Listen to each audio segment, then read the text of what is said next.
शुरू करने वाले हैं पेपर सॉल्यूशन 2023। इसके पहले हम पेपर सॉल्यूशन 2024 का पूरा ख़त्म कर लिए थे। ये आपका हॉस्पिटल एंड क्लिनिकल फार्मेसी का पेपर सॉल्यूशन 2023 है। ठीक है, आपसे बता देना चाहते हैं एक चीज़ आपको अच्छे तरीके से। देखिए, यदि आप साल भर कुछ भी नहीं पढ़े हैं तो केवल क्या पढ़ लीजिए, 2 साल का पेपर सॉल्यूशन तैयार कर लीजिए। 2023 का 2024 का पेपर सॉल्यूशन आप तैयार कर लीजिए अच्छे तरीके से। ठीक, उसके बाद हमारे द्वारा बनाया गया एक सुपर 25 क्वेश्चन की सीरीज है। सुपर 25 क्वेश्चन में क्या रखा जाएगा, जो आपके लॉन्ग क्वेश्चन होते हैं, ठीक है, 10 आपके लॉन्ग क्वेश्चन रहेंगे, प्लस में 14 आपके शॉर्ट क्वेश्चन रहेंगे, और इसी में तुम्हारे पास एटलीस्ट 30 ही तुम्हारे पास क्या रहेंगे, 1 मार्क के क्वेश्चन विथ आंसर रहने वाले हैं। तो इन सब को अच्छे से यदि आप तैयार कर लेते हैं, ठीक है, इन सब को अच्छे से आप तैयार कर लेते हैं तो आपकी नैया एकदम 100% पार हो जाएगी। ठीक है, यदि आप साल भर नहीं कुछ पढ़े हैं तो इसके अब ये सब मिलेगा कहाँ, हर चीज़ का 2024 का हम पेपर सॉल्यूशन करा लिए हैं, उसके बाद 2023 का पेपर सॉल्यूशन आपके सामने है। इस तरह से देखा है तो हर एक सब्जेक्ट का, यानी सेकेंड ईयर में चाहे आप हिंदी मीडियम में लिखना चाह रहते हैं, ठीक है, आपको हिंदी और प्लस में इंग्लिश मिक्स लिखना चाहते हैं, ठीक है, हिंदी प्लस इंग्लिश मिक्स लिखना चाहते हैं तो वो भी हमारे चैनल पे ऑलरेडी अपलोड कर दिया गया है, वहाँ से आप जाके देख सकते हैं। ठीक, अब इसका मान लेते हैं। ठीक है, ये आपका हॉस्पिटल एंड क्लिनिकल फार्मेसी ये पेपर रहा एक प्यारा सा। ठीक, सभी को नमस्ते एंड गुड मॉर्निंग। ठीक है, अब इसका मान लेते हैं आपको क्या चाहिए, नोट चाहिए। तो इसकी प्राइस केवल और केवल कितना रखी गई है, टोटल 25 रुपया पर सब्जेक्ट रखी गई। कितना, यानी 25 रुपया में आपको पेपर सोल्यूशन दिया जाएगा एकदम अच्छे तरीके से, फिर नोट PDF आपको उपलब्ध करा दिया जाएगा। अब ये क्या होता है, कैसे होता है, सब कुछ इस वीडियो में हम देखते हैं। अब नंबर वगैरह टाइमिंग वगैरह सब तो जानते हैं, मेन मुद्दे पर आते हैं। हॉस्पिटल एंड क्लिनिकल फार्मेसी का कोड की बात की जाए तो 26/010 आपका कोड की बात हो रही है। यानी 3 पार्ट होते हैं। पार्ट ए में टोटल 7 क्वेश्चन होते हैं, किन्हीं 6 क्वेश्चन को आपको अटैम्प्ट करने रहते हैं। ठीक, हम 6 को यानी 7 क्वेश्चन को अटैम्प्ट करेंगे। ठीक, एकदम अच्छे तरीके से 1 बाय 1 करके स्टेप बाय स्टेप हेडिंग कैसे डालना, जैसे हम यहाँ पर लिख रहे हैं। ठीक है, कन्फर्म है 9 को होगा ना, यस सर। ठीक है, अब देखिए ये तुम्हारे पास क्या होगा, अब इसको जैसे हम हेडिंग डाल के लिखते हैं वैसे ही आप एग्जाम में लिख देंगे, अपना पूरा सिक्योर हो जाएगा नंबर। ठीक है, तो आपके पास सामने क्या क्या होना चाहिए, जो हमने सामने दे रखा है सब कुछ दे रखा है। यहाँ से क्वेश्चन पहला क्या दे रखा है, ध्यान से सुनिए। कह दिया give the requirement and professional responsibility of pharmacist in hospital. मतलब क्या होगा, देख फार्मासिस्ट है तो हॉस्पिटल में उसकी रिस्पॉन्सिबिलिटी क्या है, कि बेड पे जाके दवाई देना, OPD में कैसे काम करना, ये सब कुछ डिटेल में बताना है आपको यहाँ से। ठीक है, तो यहाँ पर दिया गया है जो अच्छे तरीके से आप समझते हैं। ठीक, तो क्या लिख रखा, ध्यान से सुनिए। तो सबसे पहले आपके सामने यहाँ से देखिए हॉस्पिटल फार्मेसी। अब हॉस्पिटल फार्मेसी गुरुदेव क्या होती है, देखिए हॉस्पिटल यानी लिखा है हॉस्पिटल फार्मासिस्ट। हमसे फार्मासिस्ट पूछा था ना कि फार्मेसी पूछा था, नहीं फार्मासिस्ट ही हम कहें फार्मेसी है। ठीक है, फार्मेसी यहाँ पर पूछा, हॉस्पिटल फार्मेसी ये क्वेश्चन दूसरा पूछा हुआ है। तो लिख रखा है हॉस्पिटल फार्मासिस्ट गुरुदेव क्या होता है।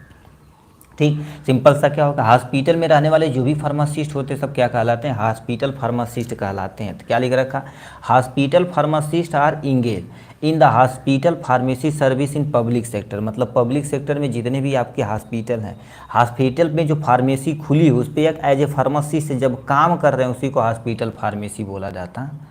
पहला पॉइंट। दूसरा point, they are the skill in the practice of medicine. इनके पास क्या होती चाहिए, अब देखिए वो धीरे धीरे सीखते हैं। याद रखना पूरी ज़िंदगी, फार्मासिस्ट होगा, डॉक्टर होगा, टीचर, वकील, ये पूरी ज़िंदगी सीखने का ही काम करते हैं। ठीक है, skill in the practice of medicine, जितना ज़्यादा आप क्या करेंगे, प्रैक्टिस करेंगे, उतना ज़्यादा आपके अंदर स्किल डेवलप होगी।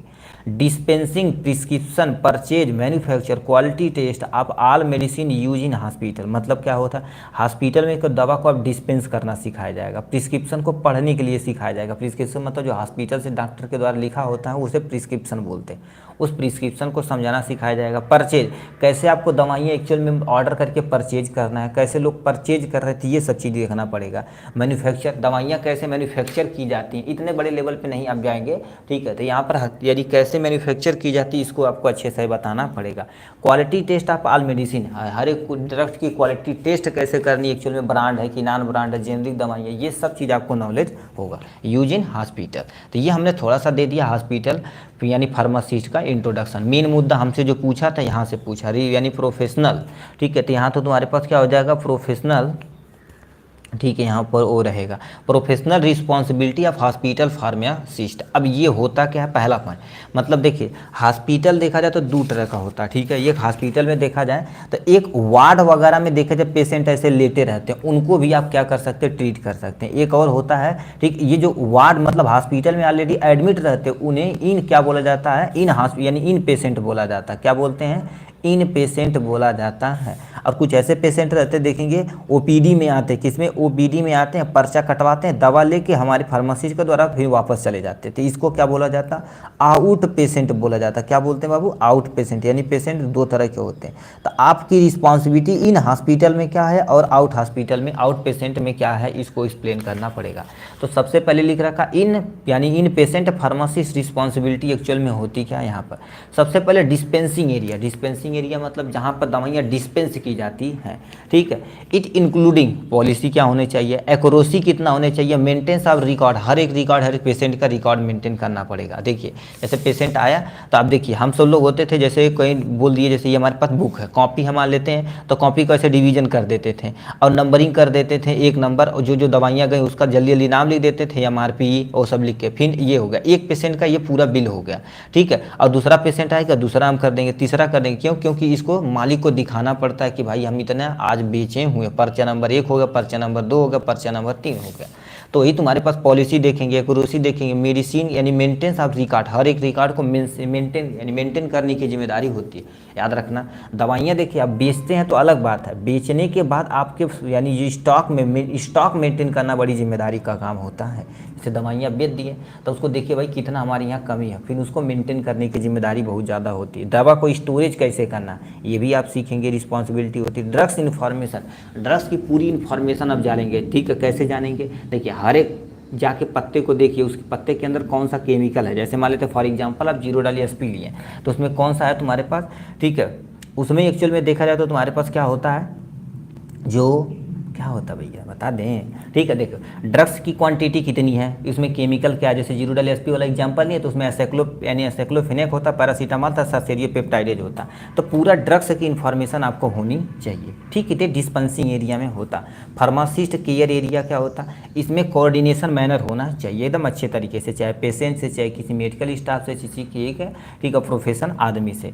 कम्युनिकेशन व्यवस्था तगड़ी होनी चाहिए। ठीक है, कम्युनिकेशन आप कर सकते हैं, कम्युनिकेशन मतलब किसी के द्वारा कम्युनिकेट कर सकते हैं, टेक्निकल चीज़ों का प्रयोग कर सकते हैं, यानी सुपरविजरी के द्वारा आप क्या कर, सुपरविजरी मतलब क्या होगा, देख रेख आप कर सकते हैं। तो ये आपकी रिस्पॉन्सिबिलिटी बनती है। डायरेक्ट पेशेंट केयर मतलब डायरेक्ट आप पेशेंट के पास ही जाके क्या करेंगे, उसका केयर करेंगे। देखिए पहले जाएंगे पेशेंट का मेडिकल हिस्ट्री को क्या करेंगे पूरा डिटेल में, इस पर्चे पर मतलब पर्चे पर भाई ये कितना दिन से बीमार है, कौन कौन सी दवाइयाँ खाए हैं, ये वो सब कुछ हम डिटेल में यहाँ पर क्या करेंगे, नोट करेंगे। ठीक, लिखा आइडेंटिफिकेशन ऑफ यानी ड्रग्स का आइडेंटिफिकेशन करने की जिम्मेदारी इन्हीं की होती है। पेशेंट मॉनिटरिंग यानी पेशेंट को तुम्हें क्या करना पड़ेगा, अच्छे तरीके से मॉनिटर करना पड़ेगा। पेशेंट काउंसलिंग आपकी जिम्मेदारी बनती है। तो ये सब आपकी रिस्पॉन्सिबिलिटी हॉस्पिटल के अंदर हो रही है। ठीक, अब तुम्हारे पास आते हैं इस पे। ठीक है, यानी लिखा है आउट पेशेंट। ठीक है, out patient pharmacist responsibility, out patient pharmacist responsibility क्या होती है, इसमें ध्यान से सुनिए।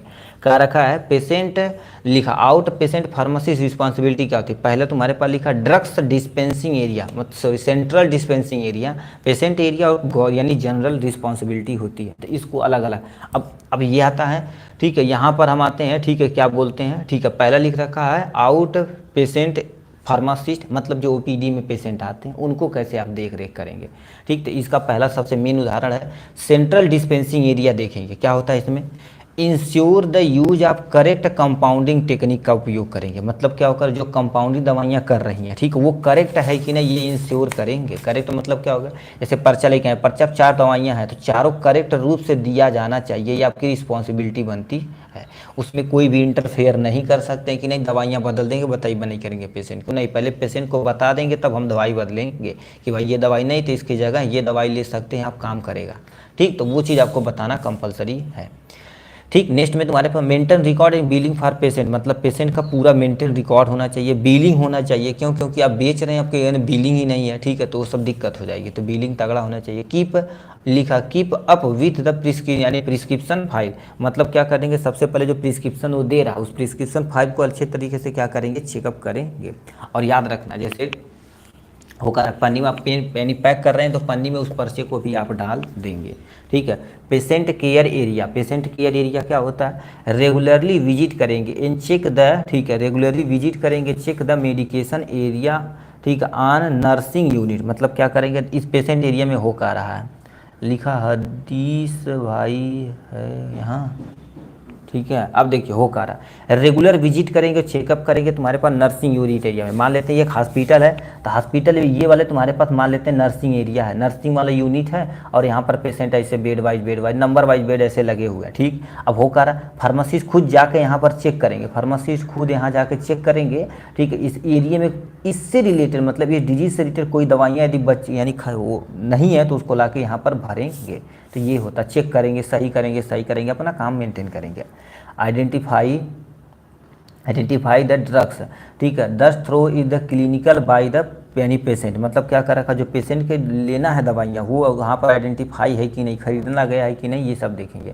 Involve in patient counselling for use of medication, मतलब क्या करेंगे इसमें पेशेंट काउंसलिंग यूज करेंगे अच्छे तरीके से, किसमें, preparation for the IV administration, मतलब आईवी एडमिनिस्ट्रेशन में यहाँ पर जितने इतने पेशेंट हैं, जैसे बोले ना यहाँ पर इतने पेशेंट हैं तो सबको लगाने के लिए देने के लिए दवाइयाँ उपलब्ध हैं कि नहीं, ये सब भी देखना पड़ेगा।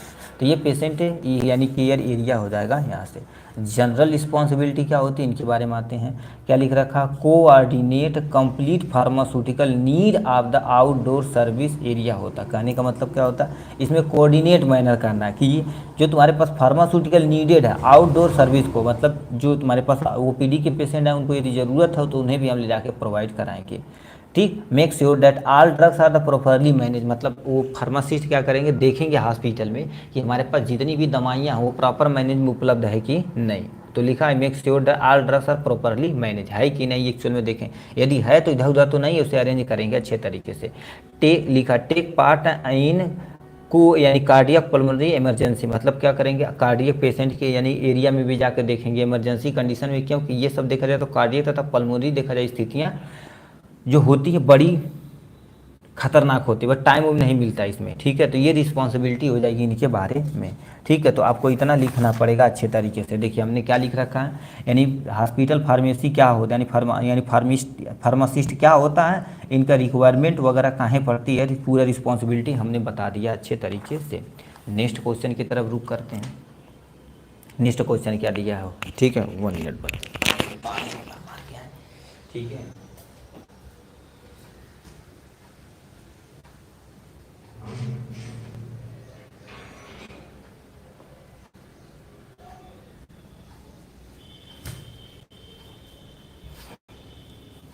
नेक्स्ट क्वेश्चन क्या पूछा बताइए, हमसे कहा है, ठीक है, लिखा फंक्शन एंड ऑब्जेक्टिव ऑफ,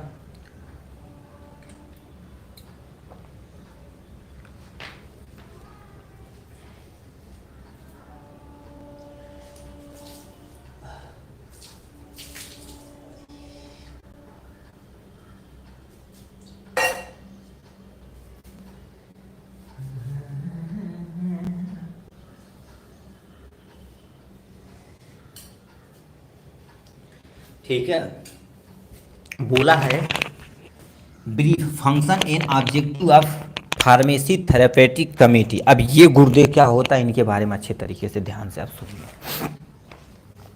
ठीक है, कहाँ चला गया भाई, ड्रग्स डोजेज फॉर्म वगैरह। ठीक है, तो ये अब इसको हम कैसे लिखेंगे ध्यान से सुनिए, ये बहुत आसान चीज़ है। ठीक है, एक कमेटी बैठाई गई थी, वही चीज़ बता रही थी। ठीक है, फार्मेसी थेरेपेटिक कमेटी। अब थेरेपेटिक मतलब क्या होता है, उपचार होता है। फार्मेसी मतलब दवाइयाँ, कमेटी मतलब एक तरह का समूह होता है जो सब कुछ मेंटेन करने की जिम्मेदारी इन्हीं की होती है। तो क्या लिख रखा है, लिख रखा है द फार्मेसी थेरेपेटिक कमेटी कंपरीजर, यानी कंप्राइजेज या कंपेरिजन करते, कंपेरिजन समझते, कंपेयर करते बस। आप एक ग्रुप ऑफ, ठीक, इंडिविजुअल, इसमें फिजिशियन रहते हैं, फार्मासिस्ट रहते हैं तथा अदर हेल्थ स्टाफ रहते हैं, हु फार्मूलेट पॉलिसी, ये क्या कर देते हैं, पॉलिसी को फार्मूलेट करते हैं और कंसर्निंग द यानी थेरेपेटिक यूज ऑफ ड्रग्स, मतलब जो तुम्हारे पास ड्रग्स है उसका थेरेपेटिक वैल्यू एक्चुअल में होना क्या चाहिए, यूज कितना करना चाहिए, यूज होगा तो इसका इफेक्ट क्या पड़ेगा, ये सब कुछ की जिम्मेदारी यही कमेटी लेती है। ठीक है, मतलब सिंपल सा, इस कमेटी में बहुत सारे लोग रहते हैं, जैसे फिजिशियन हो गया और फार्मासिस्ट हो गया और अदर मेडिकल स्टाफ हो गया। ये सब क्या कर देते हैं, यानी जो फार्मूलेट करते हैं, पॉलिसी को फार्मूलेट करते हैं थेरेपेटिक यानी यूजेज ऑफ ड्रग्स की, यूज जो ड्रग्स है एक्चुअल में इसका यानी पर्पज क्या है, कैसे है, सब कुछ इसमें हम मैनेज करते हैं। अब इसका मेन उद्देश्य क्या होता, दो तुम्हारे पास होता, लिखा इस पी से तुम्हारे पास क्या हो जाएगा फार्मेसी, टी से थेरेपेटिक, सी से तुम्हारे पास कमेटी हो जाएगी। पहले इधर डुअल रोल, यानी दो रोल प्ले करता है। पहला रोल आपके सामने यहाँ पर दिया गया, लिखा एडवाइजरी ऑब्जेक्टिव क्या होता है। इनमें देखिए, ध्यान से देखिए क्या लिख रखा है, तो क्या बोल दिया इन्होंने, ठीक है, ये बहुत सटीक बोले हुए थे। ठीक है, क्या क्या रखे, टू हेल्प इन फार्मूलेशन, यानी ये फार्मूलेशन को क्या करेंगे, फार्मूलेटिंग प्रोसेसन पॉलिसी रिगार्डिंग द इवोल्यूएशन। ठीक है, इवोल्यूएशन को मेंटेन करेंगे, सिलेक्शन करेंगे, थेरेपेटिक स्टे, ठीक है, therapeutic use of drugs in hospital, मतलब कोई हॉस्पिटल है तो उसमें फार्मूलेट करेंगे और सिलेक्शन करेंगे और इवोल्यूएट करेंगे। ठीक है, एक्चुअल में ये दवाइयाँ इस पर्पज के लिए यूज हो सकती हैं कि नहीं, तो उसे क्या बोला जाएगा, एडवाइजरी फार्मूल, यानी एडवाइजरी ऑब्जेक्टिव का पहला तुम्हारे पास उद्देश्य है, इनका मेन उद्देश्य ये पहला। दूसरा तुम्हारे पास लिखा, ये स्ट्रेटजी बनाएंगे, देखो, they suggest hospital administration and its medical staff on issue related to drugs usages and specially those of the involving the experimental drugs. कहने का मतलब क्या होता है, देखिए होता क्या है, आप कोई भी पर्सन रहे या मेडिकल स्टाफ रहे, ठीक, ऑन इशू रिलेटेड, मतलब ड्रग्स यानी जो ड्रग्स यूजेज रिलेटेड कोई भी इशू रहे तो उसे देखा जाए तो हम क्या करेंगे, तुरंत हम उसे सॉल्व करेंगे। ठीक है, इन्वॉल्विंग एक्सपेरिमेंटल ड्रग्स, मतलब जो तुम्हारे पास ड्रग्स है एक्सपेरिमेंटल पर्पज के लिए, उसको भी हम यहाँ करके आएंगे, मैनेज करेंगे। जैसे कोई ड्रग्स है एक्सपेरिमेंटल के तौर पे हमने जान गया कि अच्छा दवा की एक्चुअल में क्वालिटी क्या है, ये सब कुछ मेंटेन करता है इनका मेन उद्देश्य। ठीक, नेक्स्ट में टू प्रोवाइड गाइडलाइंस, ये गाइडलाइंस प्रोवाइड करते हैं to the pharmacist about the efficient drugs distribution and control methods के द्वारा। कहने का मतलब क्या होता है, ये गाइड करते किसी भी फार्मासिस्ट को कि ये दवाइयाँ देंगे तो ज़्यादा इफिशिएंटी आपको, यानी इफिशिएंट होगा, क्योंकि ये दवाई बहुत सूटेबल है, हमारे शरीर के अंदर डिस्ट्रीब्यूशन कंट्रोल मेथड इसका तगड़ा है, सब कुछ करने की जिम्मेदारी यही होती है। टू ऑफर सजेशन, यानी suggestion regarded the medication that should be store in patient care area, मतलब क्या करना पड़ेगा, जो पेशेंट केयर एरिया है वहाँ पर हम क्या करेंगे, स्टोर करेंगे, दवाइयाँ रखेंगे। जैसे ओपीडी में हम रख देंगे, ठीक है, ओपीडी में रख देंगे क्योंकि वहाँ पर आएगा तुरंत उस दवा को लेके वो बंदा चला जाएगा, तो ये सब हम करेंगे इसी के अंदर। तो ये हमारे पास एडवाइजरी ऑब्जेक्टिव है। अब एजुकेशनल तुम्हारे पास क्या होगा, जो आपके पास एजुकेशन प्रेजेंट है उसके बारे में यहाँ पर बताने, to avoid to policy making that the will satisfy the demand of the professional staff, यानी ठीक है, for through up to the date information about the drugs their uses, मतलब आपको क्या कर देना, उस पॉलिसी को तुम्हें क्या कर देना, अवॉइड करना है, जो तुम्हारे पास क्या होते हैं, satisfy the demand and profession staff for the thought, मतलब वो सोच रहा है कि ये हमें करना चाहिए तो उसको हमें क्या करना पड़ेगा, यही सेटिस्फाई करेंगे। और अप टू, ठीक है, up to date information about the drugs in their ये यूजेज के बारे में, मतलब कोई दवाइयाँ हैं तो उसके एक्चुअल में यूज क्या होती है, किस डेट के लिए, तो यूज तो जान जाएंगे बट डेट थोड़ी ना एक्चुअल में जान पाएंगे कि मतलब क्या हो रहा, उसके लिए तुम्हारा कंप्यूटराइज व्यवस्था होता है, बहुत सारा मैनेज करता है। तो ये पहला उद्देश्य इनका था। नेक्स्ट उद्देश्य क्या था, ये दवा का एग्जामिन करेंगे, देखिए लिख रखा to examine adverse drugs reaction offer hospital formulary system होता है, सेकेंड ईयर का है क्या, यस सर, ठीक है। तो ये दवा को क्या करेंगे, एग्जामिन करेंगे, दवा को एग्जामिन करेंगे कि ये उसका कोई एडवर्स इफेक्ट है, जैसे मान लेते हम कोई दवा हम खा लिए, ठीक, या हमारे पास क्या इफेक्ट पड़ा, तो मार्केट में तो बुरा प्रभाव पड़ेगा ना कि यार ये दवाई खा लेना है ना, इनका डेथ हो गई, दिक्कत हो गई, ठीक है। तो ये तुम्हारे पास वो भी देखेंगे। ऑफर हॉस्पिटल फार्मूलरी सिस्टम, मतलब जो फार्मूलरी सिस्टम हॉस्पिटल का है वो कहीं ऑफर न करे कि दवाइयाँ ये ले जाइए इतना % छूट, तो ऐसा नहीं होना चाहिए। तो ये सब भी मैनेज करने की जिम्मेदारी इनका होता है। To manage the planning of training programme, मतलब ट्रेनिंग प्रोग्राम देखेंगे हॉस्पिटल में। और drugs is using the profession staff, मतलब जो तुम्हारे पास ड्रग्स यूज कर रहे हैं स्टाफ के पर्सन, ठीक है, एक्चुअल में ख़राब तो नहीं प्रयोग कर रहे हैं, ये सब मैनेज करने के लिए, प्लानिंग करने के लिए सब करेंगे। जैसे मान लेते हैं ऑपरेशन के टाइम में बहुत सारे डॉक्टर का उपस्थित होते हैं, कौन सी दवाइयाँ कैसी है क्या है, ये सब कुछ क्या करेंगे, इसी के अंतर्गत दिया जाता है, ठीक। तो ये हो जाएगा। अब इसका फंक्शन क्या होता है, इनका एक्चुअल मेन काम होता है फंक्शन ऑफ पीसीटी, ठीक है। पीसीटी पहला लिख रखे हैं, it act as the advisory counselling to the medical staff in hospital administration regarding therapeutic use of drugs. मतलब कोई भी तुम्हारे पास मेडिकल स्टाफ रहे, चाहे हॉस्पिटल में कोई भी तुम्हारे पास एडमिनिस्ट्रेशन कोई दूसरा बंदा रहे, ठीक है, regarding the therapeutic use of drugs को क्या करेंगे, एडवाइज करेंगे एकदम अच्छी तरीके से जो दवाइयाँ हो रही हैं, तो इसका ये काम है। ठीक, नेक्स्ट में तुम्हारे पास लिखा है it develop a formulary of the drugs and prescription to be यानी यूज इन हॉस्पिटल। ये सब क्या करेंगे एक्चुअल में, देखो क्या करेंगे, ये फार्मूलरी तैयार करेंगे। फार्मूला मतलब क्या होगा कि अच्छा ये बीमारी है तो इनको ये दवाइयाँ हमें देनी है, इसके हिसाब से इन्हें चलना कि इतने टाइम दवा खिलाना, इतने टाइम ड्रेसिंग करना है, इतने टाइम इन्हें क्या कर देना है हॉस्पिटल से, ठीक है, किसी डॉक्टर को मिलवाना है, इतने टाइम इन्हें डिस्चार्ज कर देना है। ये सब क्या कर देते हैं, फार्मूलेशन ऑफ ड्रग्स को मेंटेन करते हैं, डेवलप करते हैं। Prescription to be they use in यानी यूज इन हॉस्पिटल, मतलब प्रिस्क्रिप्शन जो यूज करेंगे, जैसे डॉक्टर वो जैसे कोई पेशेंट लेके आए कि भाई ये हमारे पास यानी प्रिस्क्रिप्शन है, तो उस प्रिस्क्रिप्शन को यूज करके हॉस्पिटल में क्या करेंगे, उसको हम दवाइयाँ प्रोवाइड करेंगे। ठीक है, ये हो जाएगा इनके बारे में। It study the problem related of the drugs distribution. ठीक है, अभी क्या दे रखा है, study of the problem drugs related distribution and administration. मान लेते किसी के शरीर में ड्रग्स को हम डाल दिए, ठीक है, तो शरीर के अंदर कैसे डिस्ट्रीब्यूट कर रहा है, ठीक है, कैसे काम कर रहा है, ये सब कुछ अच्छे से हम देखेंगे इस वीडियो। ठीक है, मतलब ये करता है, इसका एक्चुअल में यही काम होता है। ठीक, फिर क्या कर देता है, ड्रग्स का यानी रिलेटेड जो भी प्रॉब्लम होती है सबकी स्टडी करता है। कहने का मतलब हमारे शरीर के अंदर ड्रग्स कैसे डिस्ट्रीब्यूट हो रहा है वो मेंटेन करता है। एडमिनिस्ट्रेशन मतलब हमारे शरीर के अंदर कैसे एडमिनिस्ट्रेट कराना, यानी आईवी के थ्रू कराना, आईएम के थ्रू, मुंह के थ्रू कराना। अब बताओ मान लेते मुंह के थ्रू खाने वाले कोई पीने वाली दवाइयाँ हैं, उसको इंजेक्शन में भर के नस में डाल देंगे, तो ऐसा नहीं होना चाहिए क्योंकि वो पेरेंटल होता है, वो ओरल होता है। तो इसको भी क्या करेंगे, उस प्रॉब्लम को हम क्या करेंगे, रिजॉल्व करेंगे, इनकी जिम्मेदारी होती है। लिखा it make recommendation recording the, ठीक है, regarding the drugs to be the stock in ward and emergency. कहने का मतलब क्या होगा, वार्ड में कौन सी दवाइयाँ हमें स्टॉक करनी है, इमरजेंसी में कौन सी दवाइयाँ स्टॉक करनी है, ये सब कुछ बहुत जरूरी होता है। मान लेते हैं इमरजेंसी की दवाइयाँ वार्ड वाली रख रखे हैं, तो इमरजेंसी में उस दवाइयों को रखी जाती है जो मोस्ट ऑफ द केस में क्या होती है बाबू, क्या होती है बताइए। ठीक है, जो केवल ठीक इमरजेंसी पर्पस, अब मोस्टली क्या होती है इंजेक्शन। अब तुम देखो इमरजेंसी में कुछ भी वैसा चीज़ नहीं रखा जाता जैसे टैबलेट रखा जाए, क्यों, क्योंकि हमारा धीरा आएगा तो कहेंगे भाई तू गोली खा ला, वैसा नहीं, उससे तुरंत हम गैस का ठीक है हमारे जो भी चीज़ लगाएंगे सब इंजेक्शन के थ्रू लगाएंगे। ठीक है, तो ये तुम्हारे पास क्या था, प्यारा सा क्वेश्चन। ठीक है, क्या था, हमसे क्वेश्चन पूछा था, देखिए सबसे पहले क्या पूछा था, फार्मेसी थेरेपेटिक कमेटी क्या होती, मतलब फार्मेसी मतलब दवा, थेरेपेटिक मतलब उपचार की जो हम सही करने के लिए जिस कमेटी का गठन किया जाता है उसी को फार्मेसी थेरेपेटिक कमेटी बोला जाता है। ये दो तरह का होता है, एडवाइजरी ऑब्जेक्ट होता है, दूसरा तुम्हारे पास यानी एजुकेशनल ऑब्जेक्ट होता है। उसका लास्ट में आपको क्या करना पड़ेगा, यहाँ से फंक्शन लिख देंगे, अपना काम हो जाएगा। ठीक, नेक्स्ट क्वेश्चन क्या पूछा भाई, तू कहाँ आ रहा, नेक्स्ट को आपको दिया है जी, what are the inventory control क्या होता है, give important of the inventory control क्या होता है। ये देखा जाए तो बहुत इंपॉर्टेंट क्वेश्चनों में से एक है, क्यों, क्योंकि ये देखा जाए तो इन्वेंट्री कंट्रोल तुम्हारे पास बहुत इंपॉर्टेंट पोर्शन है। ठीक है, क्योंकि ये देखा जाए तो उसमें भी पूछा गया था, कमेटी फार्मेसी में पूछा जाता है।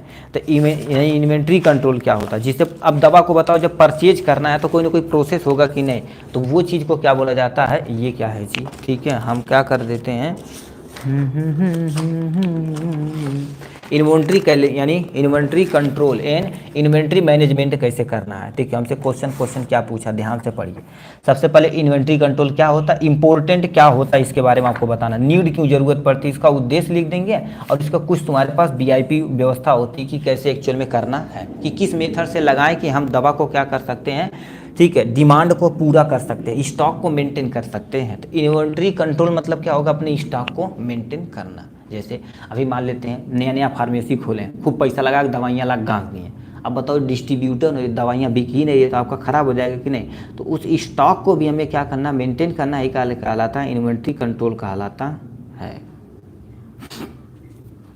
क्या लिख रखा, ध्यान से सुनिए, इन्वेंट्री कंट्रोल के बारे में लिखा है, the procedure of handling inventory यानी inventory of medicine drugs so as to fulfil the demand of a customer at the comparatively lower prices with less amount of investment is called inventory control. Simple सा inventory control क्या होता है, जैसे आपके area में customer की किस दवा की डिमांड है उसे फुलफिल करना, वो भी क्या, देखो fulfil the demand of customer, customer की डिमांड को फुलफिल करना, और लोअर प्राइजेज पे, लोअर प्राइजेज मतलब कम से कम प्राइस होना चाहिए, with less amount of investment, मतलब क्या होगा, लेस अमाउंट में इन्वेस्टमेंट होना चाहिए, जिसे हम क्या बोलते हैं, इन्वेंट्री कंट्रोल बोलते हैं। उससे हमारे पास स्टॉक हमारे पास मेंटेन रहेगा। ठीक है, अब बताओ, मान लेते हैं तगड़ा तगड़ा ला के दवाइयाँ भर दिए, ठीक है, तगड़ा तगड़ा ला के दवाइयाँ भर दिए, अब वो कोई ले ही नहीं रहा है, आपका क्या हो जाएगा, वो सब खराब हो जाएगा। ठीक है, ये होता है और ये भी रियलिटी में होता भी है। ठीक है, जैसे हम मान लेते भर देंगे ना तो कोई लेगा ही नहीं, तो दिक्कत हो जाएगी। ठीक है, तो ये हो गया। अब नीड ऑफ इन्वेंट्री कंट्रोल, काहे ज़रूरत पड़ गई। ठीक है, अब काहे ज़रूरत पड़ गई, तो बहुत सारा चीज़ें दिक्कत होती हैं। इन्वेंट्री कंट्रोल इन्वॉल्व रेगुलेटिंग, ठीक है, रेगुलेटिंग द इन्वेंट्री सच है द फ्लो ऑफ मटेरियल, हमारा मटेरियल का फ्लो बना है, कहने का मतलब जो स्टॉक खत्म होगा उसको ला दिए, फिर स्टॉक खत्म होगा ला दिए, तो ये फ्लो बना रहता है। ठीक, अब मैन्युफैक्चरिंग डिपार्टमेंट और इन, ठीक है, अनइंटरप्चर, मतलब क्या होगा, जैसे आप यूज करेंगे तो मैन्युफैक्चर डिपार्टमेंट उतना ही ज़्यादा बनाएगा। फॉर एग्जांपल जैसे मान लेते हैं पैरासीटामॉल ज़्यादा यूज कर रहे हैं, ठीक, इस एरिया में, तो वो क्या करेगा, वहाँ पर डिमांड बढ़ेगा, वो ला के पहले ही स्टॉक मेंटेन कर लेगा। ठीक, तो जैसे बरसात का सीजन आ रहा है तो इन्फेक्शन का चांस बहुत ज़्यादा होगा, तो हम ला के पहले ही स्टॉक को मेंटेन कर लेंगे। ठीक है, स्टॉक को मेंटेन करें कि एंटीबायोटिक वगैरह दे दीजिए हमें बढ़िया तरीके से। ठीक, ये होगा। लिखा लार्जन इन्वेंट्री, मतलब क्या होगा, गुड, या तुम्हारे पास है लार्जन इन्वेंट्री, मतलब स्टॉक हमारा तगड़ा होना चाहिए। नेक्स्ट में range and complexity of the requirement, मतलब रेंज को लगाना बड़ी कठिन बात है। देखिए अभी हमारे यहाँ एक दुकान है, ठीक है, उसका नाम नहीं ले सकते, ठीक है, दुकान है, अब तुम सोचो उसकी क्या इतना तगड़ा रेंज है कि मतलब वो पूरा शहर में कहीं नहीं मिलेगा, मतलब 2 4 10 20 किलोमीटर के रेंज में कुछ दवाइयाँ नहीं मिलेगी, सब वो ला के मेनटेन किया। तो रेंज को अब तुम सोचो कैसे ला के मैनेज किया है। तो रेंज और कंप्लेक्सिटी और रिक्वायरमेंट, जितनी रिक्वायरमेंट है सबको रेंज को मेंटेन करना। आपके भी एरिया में ऐसी दुकान होगी जो कहीं नहीं मिलेगी, दवाइयाँ भट्ट से दे देता, क्यों, क्योंकि रिकॉर्ड को मेंटेन करके रखा हुआ है, जो बहुत बड़ी चीज़ होती है। लिखा high ideal cost of the machine and, तुम्हारे पास क्या होना चाहिए, मेन आदमी होना चाहिए, तो इसके लिए बहुत तगड़ा वगैरह चीज़ काम हो रहा है। तो इसको अब ऑब्जेक्टिव ऑफ इन्वेंट्री कंट्रोल ये पूरा लिखे हुए नहीं किए हैं, काहे जरूरत पड़ गई, supply of medicine good to customer और मिनिमाइज द चेंज यानी चांस ऑफ स्टोर, ठीक है, shortage in the drugs storage, करने का मतलब क्या होता है, हम सप्लाई ऑफ ड्रग्स को क्या कर देते हैं, कस्टमर को मेंटेन करने के लिए अपने स्टॉक को मेंटेन करते हैं। ठीक, अभी मान लेते हैं आपके यहाँ आए कोई 4 दवाइयाँ हैं, एक दवाई नहीं तो पर्चा आपका छूट जाएगा, जो फायदा होना चाहिए वो भी गड़बड़ हो जाएगा। ठीक है, तो एरिया वाइज अपना देखना चाहिए। हम क्या करेंगे, चांस ऑफ द शॉर्टेज की कमी को क्या करेंगे, थोड़ा सा चांस कम करेंगे।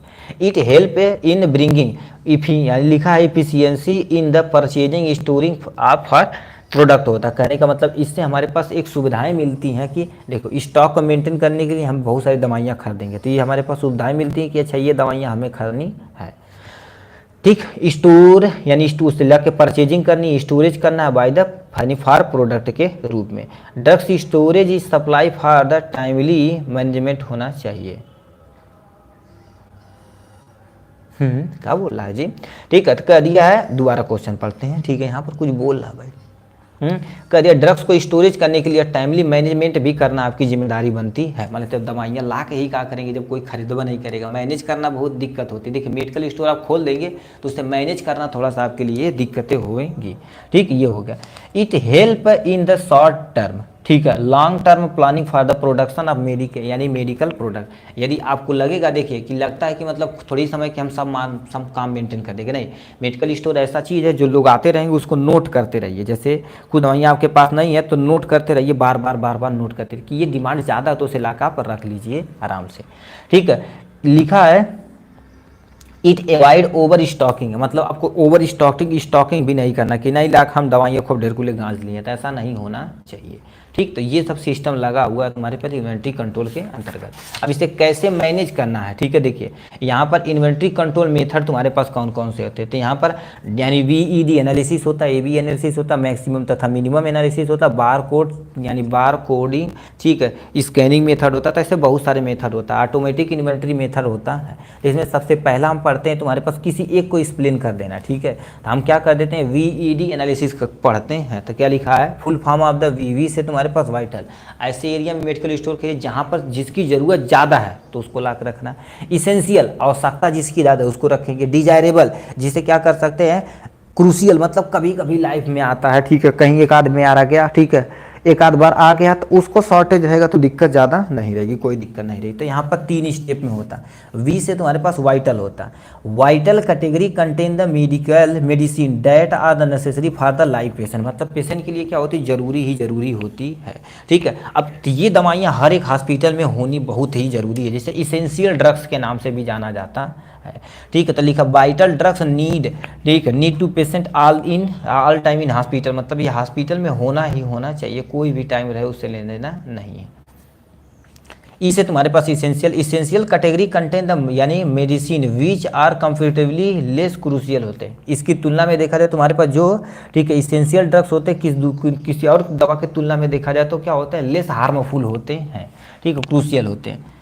These drugs are kept in hospital under the this group, मतलब किस ग्रुप के रखा था, जैसे तुम्हारे पास आईवी सेट हुई है तो होना ही होना चाहिए, ठीक है। ड्रग्स है कि तुम्हारे पास आईवी फ्लूइड होना ही होना चाहिए। अब बताओ ये सब नहीं रहेगा तो मेंटेन कैसे कर पाएंगे जी, ठीक है। अब डिजायरेबल तुम्हारे पास क्या होता है, desirable category contain the medicine, ठीक है, विच आर नॉट क्रूशियल, ठीक है। ये तुम्हारे पास मानते हैं कि जो डिजायरेबल दवाइयाँ होती हैं, ठीक है, डिजायरेबल कैटेगरी की दवाइयाँ होती हैं जिसे हर बंदा डिजायर कर सके, ठीक है, तो वो तुम्हारे पास लिखा which are not crucial, crucial भी नहीं होना चाहिए, ठीक है। Kept in hospital under this category, इस कैटेगरी के अंतर्गत रखा जाना चाहिए, किसके अंदर, यानी डी के वीडी एनालिसिस के अंतर्गत रखना चाहिए, ठीक है। लिखा है द शॉर्टेज, ठीक है, दिखा shortage of these drugs does not causes the any harmful to life, मतलब ये क्या कर देते हैं, हमारी ज़िंदगी को कोई फर्क पड़ते नहीं, ऐसे कुछ दवाइयाँ होती हैं हानिकारक नहीं पड़ती हैं, ठीक है, तो वो काम करने का काम करता है। तो वीडी एनालिसिस एक और दिखा देते हैं हमारे पास एबी एनालिसिस के बारे में, ठीक है। एबी एनालिसिस में देखा जाए तो तुम्हारे पास अल्फ़ाबेटिकली अरेंज करना है, ठीक है। तो लिखा अरेंज करने के साथ साथ पैसा भी काम करता है, ठीक है। लिखा the material management of system of the E, लिखा है इवेल्युएट द ड्रग्स, ठीक है, drugs that are present in the store on their cost life, ठीक है।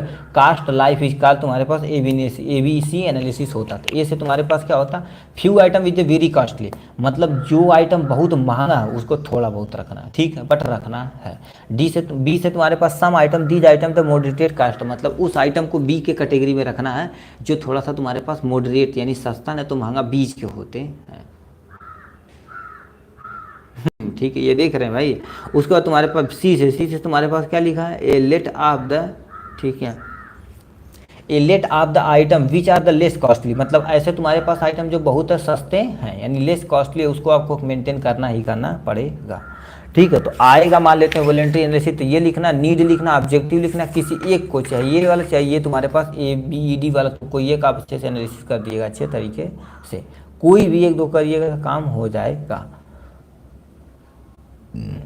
ठीक। नेक्स्ट क्वेश्चन क्या पूछा हुआ है, नेक्स्ट क्वेश्चन पे आते हैं भाई, इधर तू आजा, ठीक है। इन्वेंट्री कंट्रोल होगा चौथा number. Describe application of a computer इन, ठीक है, application of computer in hospital pharmacy practice, मतलब आप यदि हॉस्पिटल में यानी फार्मेसी प्रैक्टिस कर रहे हैं, ठीक है, फार्मेसी प्रैक्टिस कर रहे हैं तो कंप्यूटर का क्या रोल होता है इसको आपको अच्छे तरीके से एक्सप्लेन करना पड़ेगा। देखिए, कंप्यूटर के बिना सब कुछ ज़िंदगी में इस टाइम देखा जाए तो अधूरा है, क्यों, क्योंकि कंप्यूटर नहीं रहेगा तो आप कुछ भी नहीं कर पाएंगे, ठीक है, जैसे कि बहुत सारी दिक्कतें हो सकती हैं, ठीक है। सब कुछ कंप्यूटराइज है भाई इस ज़माने के अंदर, ठीक है। तो क्या लिख रखा, देखिए, application of computer in hospital pharmacy practice के बारे में कैसे एक्चुअल में हो रहा,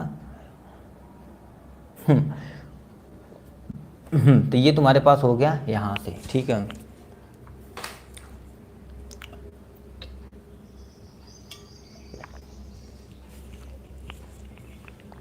क्या लिख रखा है, application of computer in hospital pharmacy practice. देखिए, हर एक हॉस्पिटल में एक कंप्यूटर होना कंपलसरी है, ठीक, क्यों, क्योंकि मान लेते किसी डॉक्टर को, स्टाफ को, फार्मासिस्ट को कोई भी रिसर्च करना है, दवा से रिलेटेड कोई चीज़ इशू जानना है, ठीक है। अब तो मोबाइल हो गया, पहले नहीं हुआ करता था, ठीक है, अब तो मोबाइल हो गया, मोबाइल टेक टू टक किए, पूरा केमिकल कंपोजिशन यूज वगैरह सब कुछ बता देगा भन्न से, डॉक्टर से बैठा बैठे बात भी करा देगा। बट पहले जो कंप्यूटर होता था तो कहाँ कैसे यूज किया जाता, तब यहाँ पर लिखे जाता है, computer play an important role in development of the clinical pharmacy practice and basic pharmacy research. मान लेते हैं फार्मेसी में रिसर्च करना बेसिक चीज़ें, फार्मेसी तुम्हारे पास क्लिनिकल फार्मेसी खोला, डेवलपमेंट होने में इनका कंप्यूटर का बहुत ही इंपॉर्टेंट प्ले रोल है। ठीक है, लिखा the use of computer in hospital administration and तुम्हारे पास medical research become the head of the large hospital. जो बड़े बड़े हॉस्पिटल होते हैं वहाँ पर कंप्यूटर की तो ज़रूरत होती ही है। ठीक है, क्यों? क्योंकि इसके यहाँ पर वहाँ पर देखा जाए तो कंप्यूटर के बिना आप कुछ भी नहीं कर सकते हैं। ठीक, तो वो लिख रखा है। तो वही लिखा है तुम्हारे पास जो बड़े बड़े हॉस्पिटल होते हैं उसमें नीड होती किसकी? कंप्यूटर की बहुत तगड़ा। ठीक है, क्योंकि वहाँ पर तगड़ा यूज करते हैं। लिखा pharmacist utilise the internet to gather information. मतलब फार्मासिस्ट होते हैं ये क्या कर देते हैं एक्चुअल में देखा जाए क्या होता है। ठीक है, यानी दवा को कैसे यानी तुम्हारे पास कहाँ ले दिया, pharmacy utilise the internet gather information, यानी इन्फॉर्मेशन को इकट्ठा करते हैं किसके लिए? अबाउट डिजीज से रिलेटेड इकट्ठा करते हैं। और तुम्हारे पास क्या होगा, यानी related drugs therapy for their patient. मतलब क्या होगा, दवा के बारे में पूरा नॉलेज रखेंगे तो अच्छा ये बीमारी हो तो उसकी थेरेपी कौन देनी है, इस सबको भी मैनेज करने की जिम्मेदारी इन्हीं की होती है। ठीक है, तो ये हो जाएगा यहाँ से तीसरा point. Use the computer system. Computer system का क्या करेंगे बाबू? ठीक है, यूज करेंगे। देखिए use of the computer system aim to reduce paperwork. अब देखिए भाई ये तो बड़ी इंपॉर्टेंट चीज़ है, उन्होंने बोला क्यों क्यों अभी आपको बताते हैं क्या बोल दिया।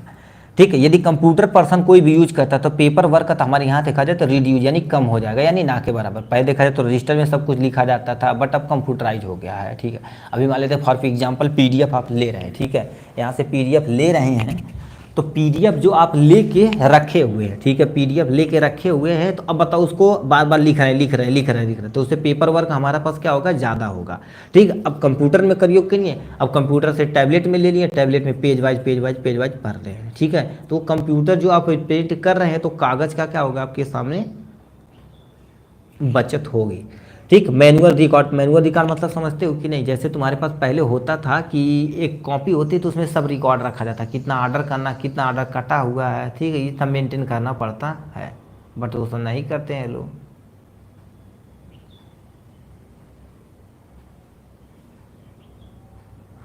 ठीक, तो फिर क्या होता है, बहुत सारे लोग अपना काम करते हैं। लिख रखा क्या, आप नेक्स्ट पे आते हैं। कुछ वे दे रखा है, ठीक है, जैसे हम कंप्यूटर से यानी यूज करते हैं हॉस्पिटल में। लिखा सब common way play in which computer are use in hospital pharmacy practice. कितने सबसे पहले तुम्हारे पास मेडिकल एरर को कम करने के लिए। अब देखा जाए भैया याद रखना मेडिकल एरर देखा जाए, क्योंकि मेडिकल में थोड़ा सा एरर हुआ तो किसी की जान भी जा सकती है। ठीक, आपसे अनुरोध है, आपसे दवाइयाँ कभी भी दीजिए किसी को। ठीक, अभी आप प्रैक्टिस करने जाएंगे ना तो जो दवाइयाँ आप नहीं समझ रहे तो नहीं कि अच्छा ये नहीं, अच्छा गेस करके मार देता, ऐसा नहीं करना, कन्फर्म रहे तभी आप दवाइयाँ दे पाएंगे।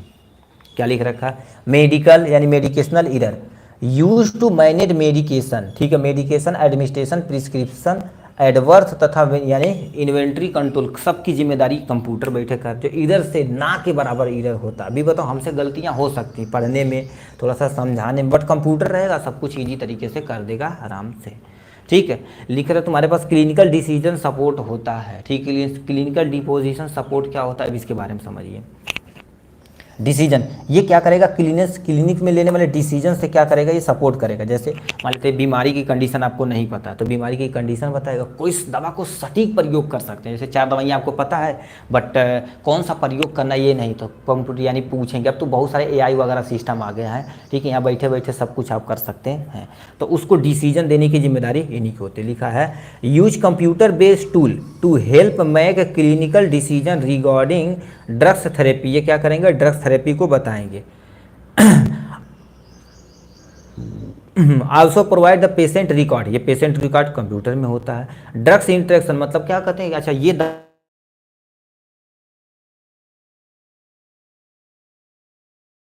होता तुम्हारे पास लिखा है पेशेंट स्पेसिफिक इन्फॉर्मेशन, मतलब पेशेंट को कोई स्पेशल इन्फॉर्मेशन भेजना है।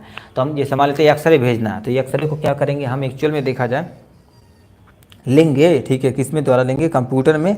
ठीक है, या कंप्यूटर में लेंगे या मोबाइल में लेंगे, यहीं बैठे हुए सब डॉक्टर को सेंड कर देंगे, डॉक्टर अपना देख लेगा आराम से।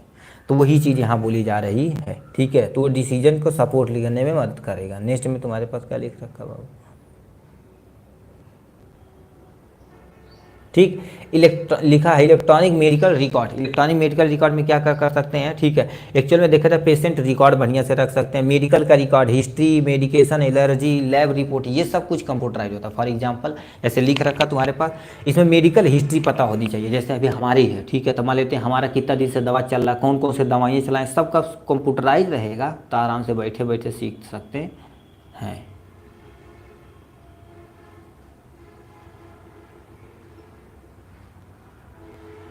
ठीक, तो इनकी जिम्मेदारी होती है रुक रुक के कभी कभी आवाज़ आ रही ना, कोई दिक्कत नहीं भाई। फिर बार कोड टेक्नोलॉजी मेथड होना चाहिए। प्रेजेंट टाइम में बार कोड मतलब ऐसे क्या कहें, दवा पैसे कहें टू, तो अब इस प्रोडक्ट की सारी इन्फॉर्मेशन आपके कंप्यूटर के अंदर आ चुकी है, अब उसे कुछ भी आप कर सकते हैं। नेक्स्ट में तुम्हारे पास लिखा देखो, स्कैन करेंगे, ट्रैक करेंगे, इजीली करेक्ट इन्फॉर्मेशन जान जाएंगे, यानी उसका एक्चुअल मैन्युफैक्चर डेट क्या होता है, ठीक, एक्सपायरी क्या होती है, डोज रूटिंग क्या होती है, यानी डोज, ठीक है, रूटिंग क्या होता है, रूट मतलब किस रूट के द्वारा हमारे शरीर के अंदर जा सकता है, ठीक है, ये सब इसके अंदर होता है। ठीक है, ड्रग्स इन्फॉर्मेशन डाटाबेस मतलब ड्रग्स से रिलेटेड जो भी डाटाबेस रहता है हमें प्रोवाइड होगा with the help of computer. Pharmacist with the access to the यानी क्या होगा, latest drugs information include the damage, ठीक है, डोजेज, गाइडलाइन फॉर, ठीक है, साइड इफेक्ट, और तुम्हारे पास इंटरेक्शन होता है, तो इन सबको क्या कर देता है, यही आराम से बता देगा, कौन, कंप्यूटर बता देगा। ठीक है, थोड़ा सा भाई सर दर्द कर रहा, ठीक है, तो इतना आपको लिखना पड़ेगा किसमें, application of computer in hospital pharmacy practice, और ये कुछ यहाँ पर नहीं लिखना पड़ेगा, काम अपना हो जाएगा। ठीक, नेक्स्ट में, ठीक, 5वां क्लिनिकल फार्मेसी क्या होता है और स्कोप ऑफ क्लिनिकल फार्मेसी, इसको हम पीडीएफ में प्रोवाइड करा देंगे, ठीक है, क्योंकि ये ज़्यादा इंपॉर्टेंट नहीं है, ठीक है, क्योंकि क्लिनिकल फार्मेसी आप जानते हैं अच्छे तरह, हॉस्पिटल फार्मेसी समझते हैं ना, जो उससे थोड़ा सा अलग होता है उसी को क्लिनिकल फार्मेसी कहते हैं, बस समझ जाना इतना। हम नेक्स्ट पे आते हैं, 6ठा नंबर क्वेश्चन, राइट अबाउट द यानी मेडिकेशनल हिस्ट्री ऑफ पेशेंट, मतलब पेशेंट की पूरी मेडिकल की हिस्ट्री जानना ही क्या कहलाता है, मेडिकल हिस्ट्री कहलाता है। अभी इसको कैसे लिखेंगे ध्यान से आप सुनिएगा, ठीक है, ये भी इंपॉर्टेंट क्वेश्चन में से एक है। ठीक है, ठीक है, इनका मेन गोल वगैरह क्या होता है, चरण स्पर्श भाई, नमस्कार। ठीक है, तो क्या लिख रखा, मेडिकल लिखा है, मेडिकल हिस्ट्री क्या होता है, लिख रखा मेडिकल हिस्ट्री क्या होता है। जैसे फॉर एग्जांपल एक हम आपको कहानी बताते हैं, देखिए, नमस्कार भाई, देखिए होता क्या, एक पेशेंट है, ठीक है, मान लेते हैं किसी पेशेंट का नाम कुछ भी XYZ कुछ भी हो सकता है, मान लें हमने X का पेशेंट नाम रख लिया, अब ये हमारे यहाँ दवाई करवाने हैं, कहेगा डॉक्टर साहब बहुत दिन से परेशान आती यार, ठीक है नहीं होता, ठीक, ये बीमारी हमें है, ठीक, तो अब कैसे इसकी हम इलाज करेंगे, सबसे पहले इसकी मेडिकल हिस्ट्री पूरा अच्छे तरीके से जानेंगे, यानी पास्ट मेडिकल हिस्ट्री क्या करेंगे, पूरा डिटेल में आप जानेंगे। ठीक है, पास्ट मेडिकल हिस्ट्री पूरा डिटेल में जानेंगे तो हो क्या, अगर ध्यान से देखेंगे,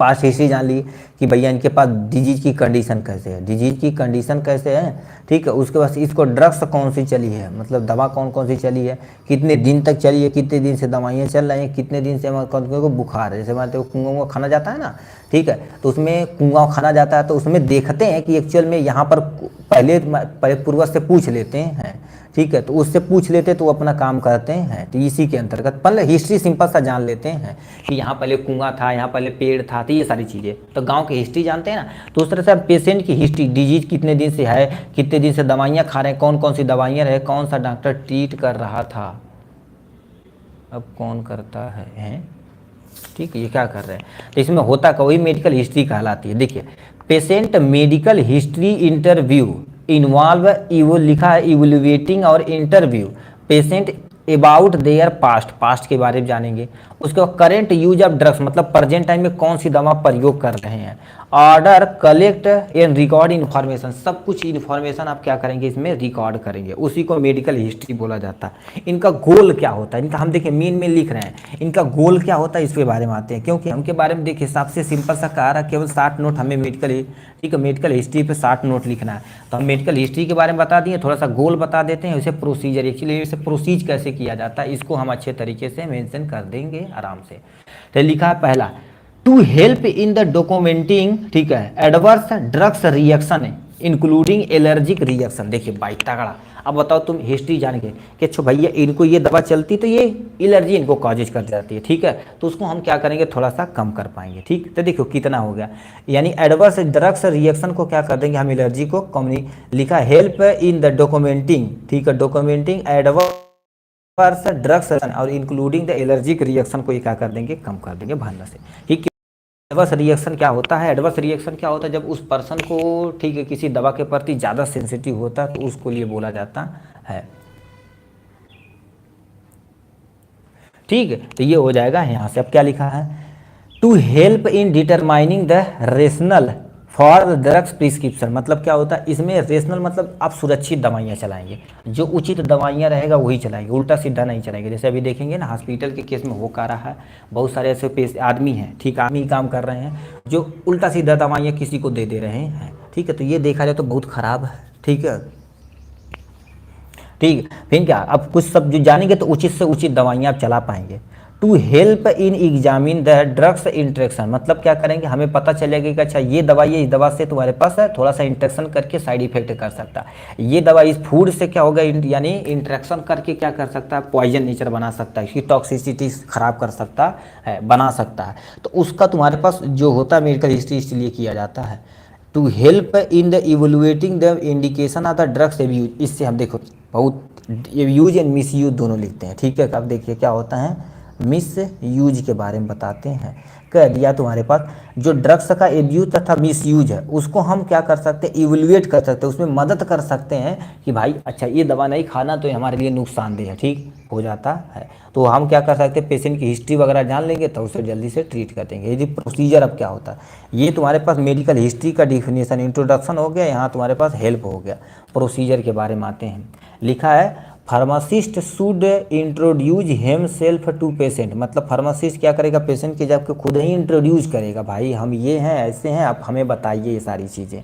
ठीक है, फिर क्या हो गया, he should get detail on disease, मतलब वो जब बता देगा पेशेंट तो डिजीज का पूरा हम क्या करेंगे, ठीक है, इन्फॉर्मेशन लेंगे। प्रिस्क्राइब करेंगे, नॉन प्रिस्क्राइब उससे पूछेंगे भाई ये डिजीज कैसे थी, किस स्थिति में थी। ठीक है, अब देखिए कोई नहीं होता कहते हैं यार ये अब तो इनका अगर लास्ट स्टेज अब ये मरने वाले, अब कोई दवाइयाँ नहीं काम करेगी, तो डिजीज खराब हो चुका था।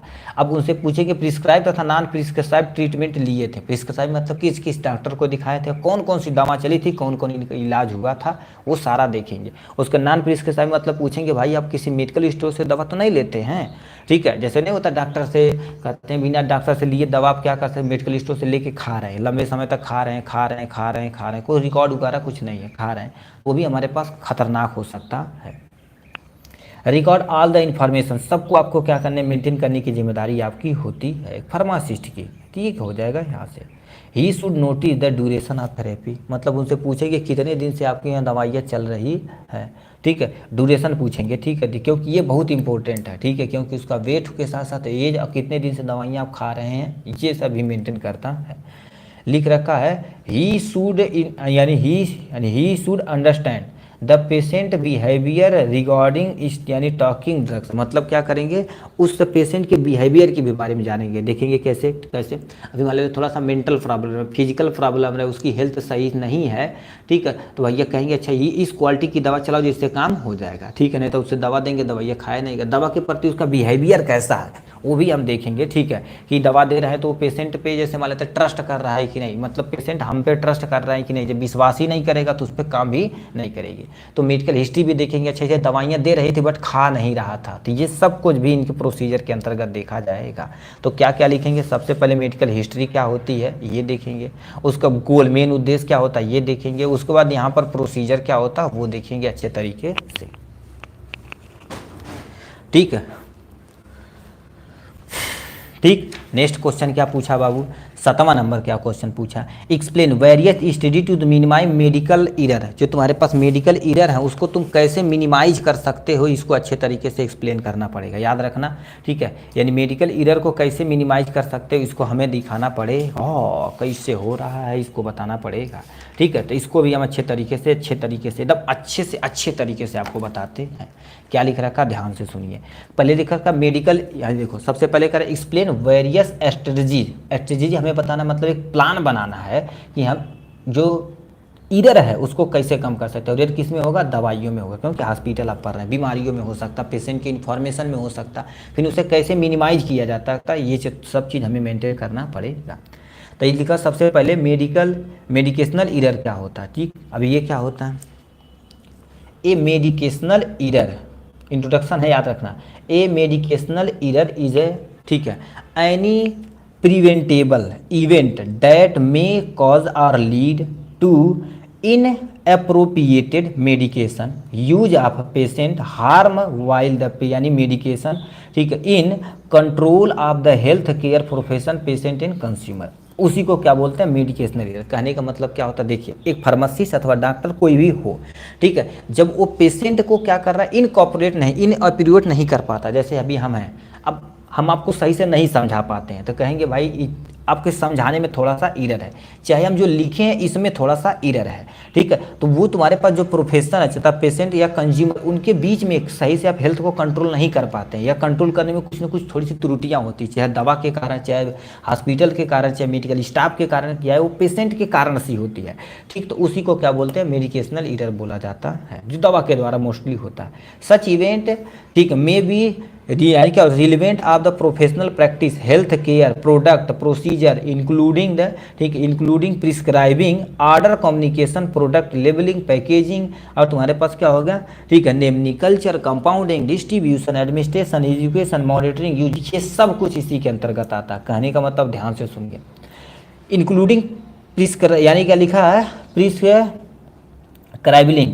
ठीक है, मतलब जो तुम्हारे पास जो बंदा जो पेशेंट को लिख रहा है दवाइयाँ, उसी में कहीं से थोड़ा सा मिस्टेक हो जाता है। ऑर्डर कम्युनिकेशन मतलब जो ऑर्डर कम्युनिकेट किए हैं व्यवस्था है, जैसे आप बोल रहे हैं फोन से साफ सुनाई नहीं दे रहा, बोले उससे क्या होगा, जैसे बात तो जीरो डालिए SP बोले जीरो डालिए, MR लिख दिया, तो उससे भी ईरर हो सकता है आपके मेडिकल के अंतर्गत, ठीक है। प्रोडक्ट लेबलिंग, जो प्रोडक्ट का लेबल है सही से लेबलिंग नहीं हो पा रही, ठीक है, जैसे मान लेते हैं आप दवा के ऊपर, देखिए हॉस्पिटल में होता क्या है, ऐसे रैक बना होता है, ठीक है, मान लेते हैं इसमें कोई दवाइयाँ रख दी है, जैसे मान लेते हैं आप, ठीक है, AC लॉक रख दिए, ठीक है, AC लॉक रख दिए हैं, अब ऊपर से लिखा है AC लॉक, अंदर कोई और दवाइयाँ, तो इससे भी ईरर हो सकती है।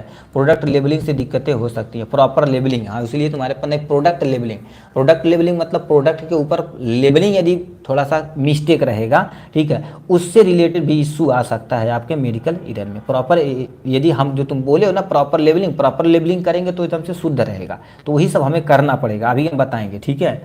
पैकेजिंग में कोई दिक्कत हो उससे ईरर आ सकता है। नेमनी कल्चर, नाम में थोड़ा सा क्या होगा, कन्फ्यूजन हो, जैसे नहीं से बहुत सा दवाइयाँ होती नाम सेम टू सेम होता है, हो बहुत, ठीक है, वो सब चीज़ होता है। Lock of knowledge of pharmacist, उससे वो यहाँ पर लिखेंगे भाई, यहाँ पर मिनिमाइज में लिखेंगे अभी, ठीक है, ठीक है। नेमनी कल्चर, उसके नाम में थोड़ी दिक्कत है। कंपाउंडिंग करने में आपको दिक्कत है। डिस्ट्रीब्यूशन में कहीं सही से आप नहीं कर पा रहे हैं। प्रॉपर एजुकेशन है नहीं है दवा के बारे में, मॉनिटरिंग नहीं कर पा रहे, यूज नहीं कर पा रहे, से मेडिकल ईरर आता है, ठीक है। अब टाइप ऑफ मेडिकल ईरर क्या होता है तुम्हारे पास, पहले मेडिकेशन यानी मेडिकेशनल ईरर होता है, मतलब दवाओं में ही ईरर होता है। डायग्नोस्टिक ईरर मतलब जो ट्रीटमेंट कर रहे हैं, डायग्नोस कर रहे हैं, जैसे आप हमको मान लो तो टाइफाइड है, हमको लग रहा है कि तुम्हें टाइफाइड है, दूसरी जगह चेक करवाए टाइफाइड था, दूसरी जगह चेक करवाए नहीं टाइफाइड था, ठीक है, तो ये दिक्कतें हो रही हैं, ठीक है।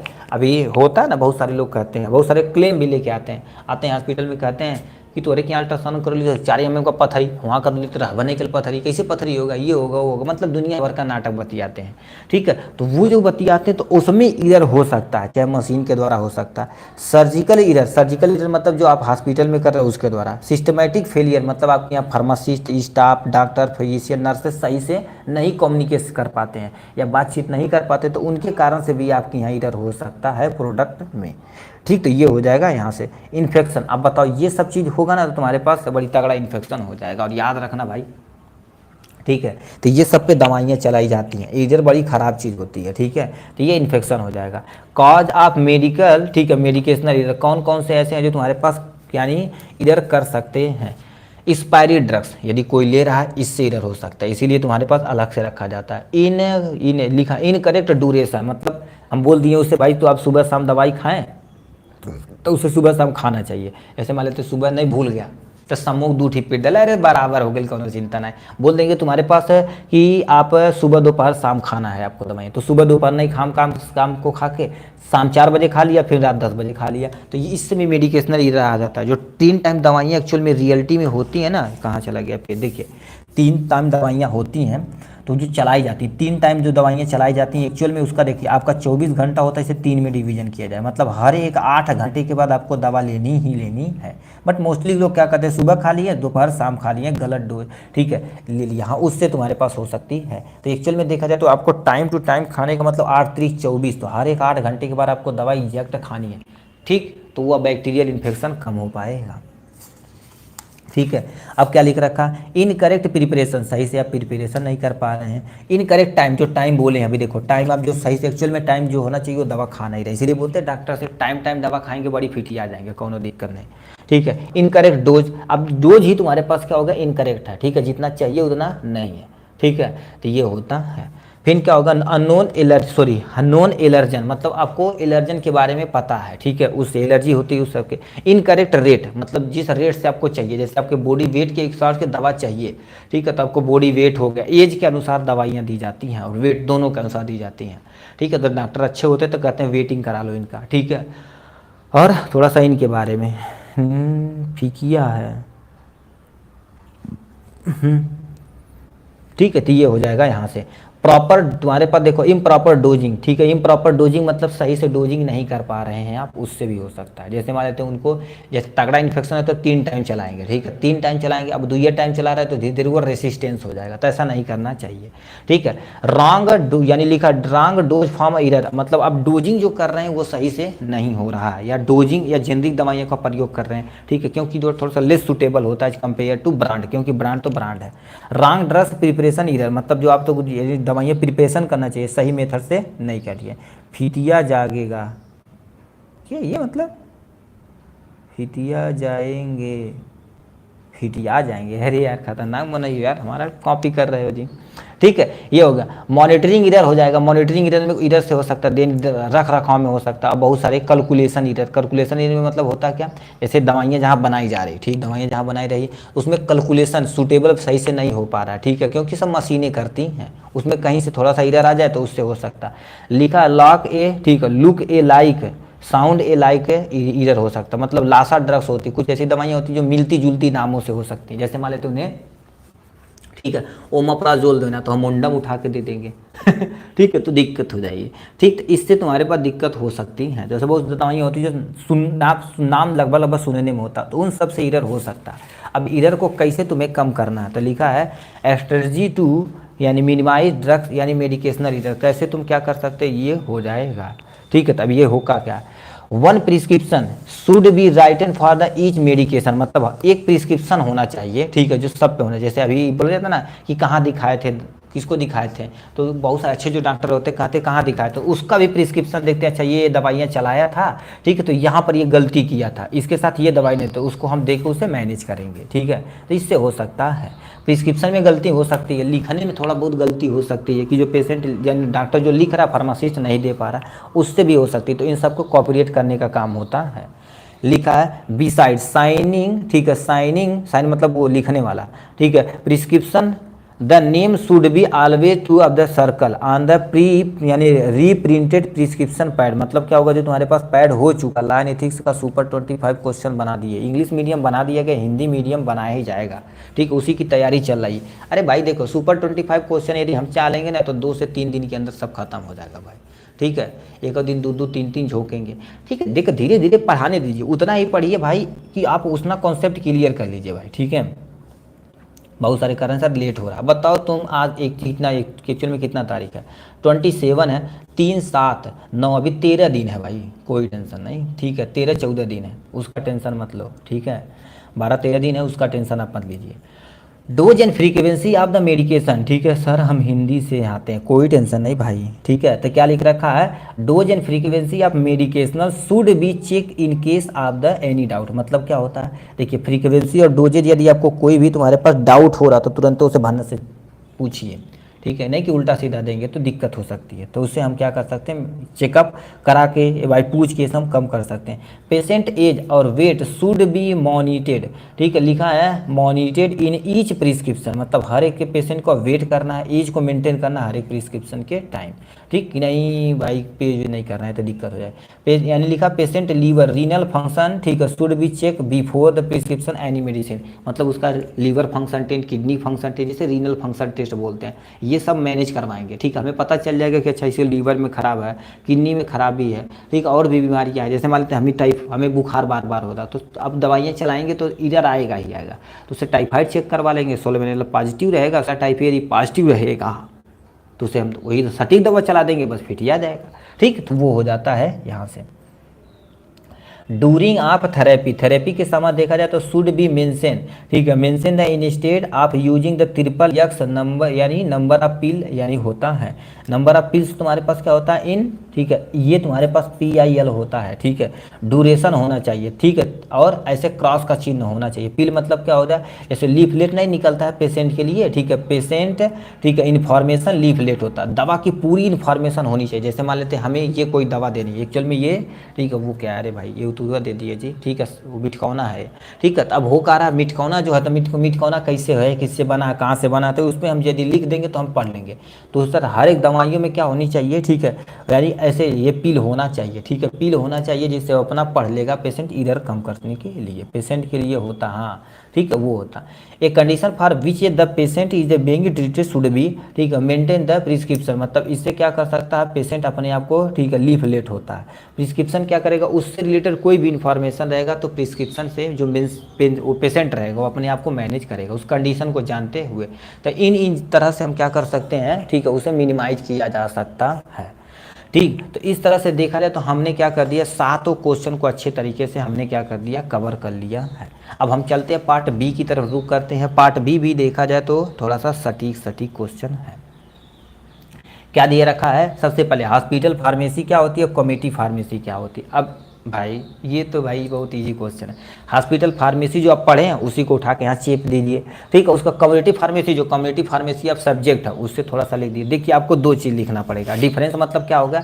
सबसे पहले देखिए एक्चुअल में हॉस्पिटल, ठीक है, हॉस्पिटल फार्मेसी क्या होता है इसके बारे में आप थोड़ा सा हेडिंग डाल के थोड़ा सा लिख देंगे। इसका ऑब्जेक्टिव क्या होता है उसका उद्देश्य लिख देंगे, ठीक। फिर दूसरा हेडिंग आप डालेंगे, यहाँ पर तुम्हारे पास क्या होगा, कम्युनिटी फार्मेसी, इसके बारे में थोड़ा सा लिख देंगे और यहाँ से ऑब्जेक्ट लिख देंगे। इसका ऑब्जेक्ट तो मतलब ऑब्जेक्टिव लिखेंगे, इनका क्या होता है, ठीक। तो ये आप लिख देंगे, अपना काम हो जाएगा। तो हम क्या कर देते हैं, ठीक है, पेशेंट लीफलेट होता है क्या, पेशेंट लीफलेट क्या होता है, पेशेंट के लिए एक लीफलेट होता है। जैसे पेन की पूरी इन्फॉर्मेशन एक कागज़ पे लिख के आपको दे दिया जाता है, पेन की पूरी इन्फॉर्मेशन आपको मिल जाएगी कि नहीं, उसी तरह से ये भी होता है, ठीक है। तो यहाँ पर क्वेश्चन में हमसे कह दिया है फार्मेसी हॉस्पिटल क्या होता है, कम्युनिटी फार्मेसी हॉस्पिटल क्या होता है, इसको बारे में थोड़ा सा ही कहते हैं। तो सबसे पहले हम समझते हैं हॉस्पिटल फार्मेसी क्या होता है। हॉस्पिटल फार्मेसी क्या होता है, उसके कम्युनिटी फार्मेसी को ले लेंगे आराम से, ठीक है। ये तो कम्युनिटी फार्मेसी है भाई, हम तो तेरे हैं, ठीक है। तो सबसे पहले हॉस्पिटल फार्मेसी के बारे में थोड़ा सा नॉलेज लेते हैं, ठीक। हॉस्पिटल फार्मेसी क्या होता है, मतलब सिंपल सा, ऐसी फार्मेसी जो हॉस्पिटल में ओपन होती है उसे हॉस्पिटल फार्मेसी कहते हैं। तो क्या लिखा है, हॉस्पिटल फार्मेसी जब, ठीक है, is the health care service which comprise, यानी क्या होता है, कंप्राइजेज द आर्ट प्रैक्टिस होता है। मतलब आप क्या करते थे, इसमें आर्ट अथवा प्रैक्टिस होता है और profession of the choosing, preparing, storing, compounding और डिस्पेंसिंग ऑफ मेडिसिन। आपको इसमें सिखाया जाता है कि दवा को कैसे प्रिपेयर करना, दवा को कैसे स्टोरेज करना, दवा को कैसे कंपाउंडिंग करना, डिस्पेंसिंग कैसे करना, ये सब चीज़ मेंटेन करता है, ठीक है। Medical device advising health care professional, ठीक है, प्रोफेशनल होता है। पेशेंट ऑन देयर सेफ होना चाहिए और तो उसके साथ इफेक्टिव होना चाहिए तथा इफेक्टिव मैनर में देना चाहिए, उसको क्या बोलते हैं, ठीक है। ये हॉस्पिटल फार्मेसी का काम होता है, ठीक है, ये होगा hospital pharmacy. Function of the receiving, storage तथा डिस्पेंसिंग ड्रग्स, यानी प्रिस्क्रिप्शन सबसे पहले लेते हैं, रिसीविंग स्टोरेज उससे क्या कर देते हैं, स्टोरेज जहाँ पर करना रहता है सूटेबल जगह कर देंगे, डिस्पेंसिंग ड्रग्स को हम मैनेज करते हैं, दवा को डिस्पेंस करते हैं, और मेडिसिन टू पेशेंट को हम क्या कर देते हैं, भेजने का काम करते हैं, ठीक। तो पेशेंट के लिए हम तो कमो करते हैं, ठीक है। लिखा फार्मेसी हॉस्पिटल में आल्सो मैन्युफैक्चर, ठीक है, मैन्युफैक्चर फार्मास्यूटिकल तथा पेरेंटल प्रोडक्ट, मतलब जो तुम्हारे पास फार्मेसी हॉस्पिटल होते हैं वो पेरेंटल प्रोडक्ट भी क्या कर देते हैं, मैनेज करते हैं, ठीक है। ड्रग्स को मैनेज करने की जिम्मेदारी यही होती है, तो ये सब करने की जिम्मेदारी इनकी होती है। तो ये हो जाएगा यहाँ से। अब थोड़ा सा उद्देश्य लिखने का मन करे तो यहाँ से क्या कर देंगे, वो ऑब्जेक्टिव लिख देंगे, ठीक है। ऑब्जेक्टिव ऑफ हॉस्पिटल फार्मेसी, इनका उद्देश्य क्या था, यानी दवाइयाँ, ये सेफ होना चाहिए तथा इफेक्टिव होना चाहिए। ठीक है, ये यूज ऑफ मेडिसिन वही लिखा गया। To provide accurate dispensing of medicine, मतलब कोई भी आपको कोई भी पेशेंट आया तो एक चेक तथा एक्यूरेट आपको दवा डिस्पेंस करनी है कि नहीं उसी में बदल देते हैं, ऐसा नहीं करना चाहिए। बदलेंगे तो आप रह जाएंगे। ठीक है, पैसे के लिए थोड़ा बहुत करते हैं लोग, बट तो करना नहीं चाहिए। ठीक है, to monitor manage drugs therapy, मतलब क्या करेंगे, जो तुम्हारे पास ड्रग्स थेरेपी है उसको मैनेज करेंगे और उसे मॉनिटरिंग करने की जिम्मेदारी देंगे। ठीक है, टू मेंटेन प्रॉपर स्टोरेज, यानी प्रॉपर स्टोरेज करेंगे एंड इन्वेंट्री ऑफ मेडिसिन, मतलब इन्वेंट्री मतलब रख रखाव के बारे में, स्टॉकिंग जिसे बोलते हैं। ठीक है, उसके बारे में हम मैनेज करेंगे एक हॉस्पिटल फार्मेसी में। Provide well educated health care professional और पेशेंट शुड, यानी अबाउट, ठीक है, यहाँ से अबाउट होना चाहिए, अबाउट ड्रग्स यूजेज के बारे में। ठीक है, डॉक्टर से कांटेक्ट रखना चाहिए, उससे भी तुम्हारे पास होता है। ठीक, तो ये तुम्हारे पास हो जाएगा इनके बारे में। अब इसी के नीचे हमारे पास हॉस्पिटल फार्मेसी हो गया। अब यहाँ पर हमसे लिख दिया कम्युनिटी फार्मेसी और इसका उद्देश्य लिख देंगे, अपना काम हो जाएगा। ठीक है, तो आपके सामने ये रहा कम्युनिटी फार्मेसी के बारे में। तो कम्युनिटी फार्मेसी क्या होता है, उसका नीचे उद्देश्य लिखा गया, बस इतना इतना लिख देंगे, काम अपना हो जाएगा। क्या लिख रखा है, कम्युनिटी फार्मेसी जो branch of pharmacy that deal with the various area of patient care, ये भी पेशेंट का केयर करते, बट ये कम्युनिटी में करते, वो केवल और केवल हॉस्पिटल में करते हैं, ये चाहे जहाँ कर सकते हैं। ठीक है, patient care, drug dispensing, advising patient on safe और रेशनल यूज ऑफ ड्रग्स को करने का काम करते हैं, मतलब ये सोसाइटी में काम करते हैं। ठीक है, फिर क्या लिख रखा है, community pharmacy is by far the most popular form of the pharmacy that of the provide medication. ठीक है, ये अब वो केवल हॉस्पिटल में, कोई टेंशन नहीं। अब ये क्या कर देते हैं, फेमस होते हैं, पॉपुलर होते हैं। ठीक है, उसी पे वो काम करते हैं कि तुम्हारे पास प्रोवाइड मेडिकेशन, ये मेडिकेशन को प्रोवाइड करते हैं, हेल्थ एडवाइस करते हैं। ठीक है, एडवाइस टू द जनरल यानी पीपल के लिए क्या कर देते हैं, हेल्थ एडवाइस करते हैं, मतलब एरिया में है, अब कोई आया पेशेंट, ठीक है, तो उससे हम क्या करेंगे, भाई ये दवा एडवाइस कर देते हैं, ये खा लो तो ज़्यादा सूटेबल रहेगा। ठीक है, तो ये सब करने की जिम्मेदारी एक कम्युनिटी फार्मेसी की होती है। Community pharmacy deal with the compounding, counselling, dispensing of drugs to the patient, ये भी पेशेंट के लिए काम करते हैं। ठीक, ये हो जाएगा यहाँ से। अब नेक्स्ट पे तुम्हारे पास क्या आता है, इनका उद्देश्य क्या होता है। ठीक है, फार्मास्यूटिकल केयर, यानी फार्मास्यूटिकल को क्या करना, केयर करना, इनकी जिम्मेदारी बनती है। फार्माकोथेरेपेटिक जिम्मेदारी इन्हीं बनती है, मतलब दवा के द्वारा किसी चीज़ का ट्रीटमेंट करना इनकी जिम्मेदारी बनती है। ठीक, नेक्स्ट में हेल्थ प्रोमोशन यानी प्रमोशन स्ट्रेटजी करना, मतलब हेल्थ प्रमोशन स्ट्रेटजी करना कैसे, अभी देखेंगे बड़ी बड़ी ऐड आता है, बस पे कंडोम का यूज किया जाता है कि आप एड्स से बचिए। ठीक है, गुड हेल्थ आता है, बढ़ने के लिए, हाइट के लिए बहुत सारी दवाइयाँ होती है, जैसे कोहनी में दर्द है तो डाइक्लोफेनेक आर्थो नहीं है। ठीक, तो वो सब अपना मेंटेन करते हैं, मतलब स्क्रीनिंग करने का काम करते हैं। ठीक है, प्रमोशन करते हैं। Have good skill to communication with the patient, इसके पास अच्छा कम्युनिकेशन होता है। ठीक है, पेशेंट से क्या करने, कम्युनिकेशन के लिए। हेल्थ केयर प्रोवाइडर भी होते हैं। डॉक्यूमेंट एवरीथिंग इज तुम्हारे पास है। ठीक है, यानी लिखा डॉक्यूमेंट एवरीथिंग ऑर्डर, मतलब हर एक डॉक्यूमेंट को क्या करेंगे, एक ऑर्डर में अरेंज करके वो रखना चाहेंगे और करते भी है। ठीक है, तो ये तुम्हारे पास कम्युनिटी फार्मेसी और उसका उद्देश्य हो जाएगा। ठीक, नेक्स्ट में क्या लिख रखा है जी, ठीक है, कह दिया हॉस्पिटल यानी फार्मेसी स्टैंडर्ड से या 5P बेस होना चाहिए, या 5P बेस के बारे में तुम्हारे पूरा डिटेल में बताना पड़ेगा। ठीक है, ठीक, इसके बारे में हम पढ़ते हैं अच्छे तरीके से। 43 पेज नंबर। ठीक है, ठीक, तो ये आपके सामने लिख रखा, देखिए हॉस्पिटल फार्मेसी रिलेटेड या 5P स्टैंडर्ड स्टेटमेंट होता, सॉरी ब्रदर। ठीक है, इसके बारे में बताना पड़ेगा। तो क्या लिख रखा, ध्यान से सुनिए। ठीक है,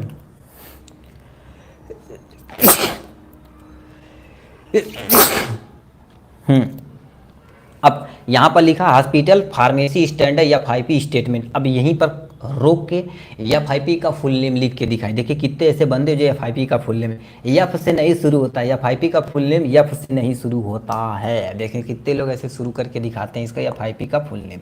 ठीक है, चलिए, करेक्ट भाई। देखिए इंटरनेशनल पहले आ गया, बेसल स्टेटमेंट होता है। ठीक है, नहीं भाई क्या कर दिए हैं, गलत बनवा दिए। ठीक है, पी का मतलब बताइए। ठीक है, सही बताए थे सब, अगर पी का सही गलत लिख दिए थे। या 5P इज ग्लोबल ऑर्गेनाइजेशन होती है, बड़ी लेवल पे काम करती है। डेट रिप्रेजेंट, ठीक है, and assistance pharmacy pharmaceutical science education world wide, मतलब ये क्या कर देती है, सिंपल सा देखा जाती है, ग्लोबल ऑर्गेनाइजेशन है, ये खुद को रिप्रेजेंट करते हैं और लिखा असिस्ट यानी असिस्ट करती है फार्मेसी को, मतलब उसको बढ़ावा देने का काम करती है फार्मास्यूटिकल। हाँ, international pharmaceutical federation is the correct option brother. ठीक है, ये भी एमसीक्यू में पूछा भी गया था।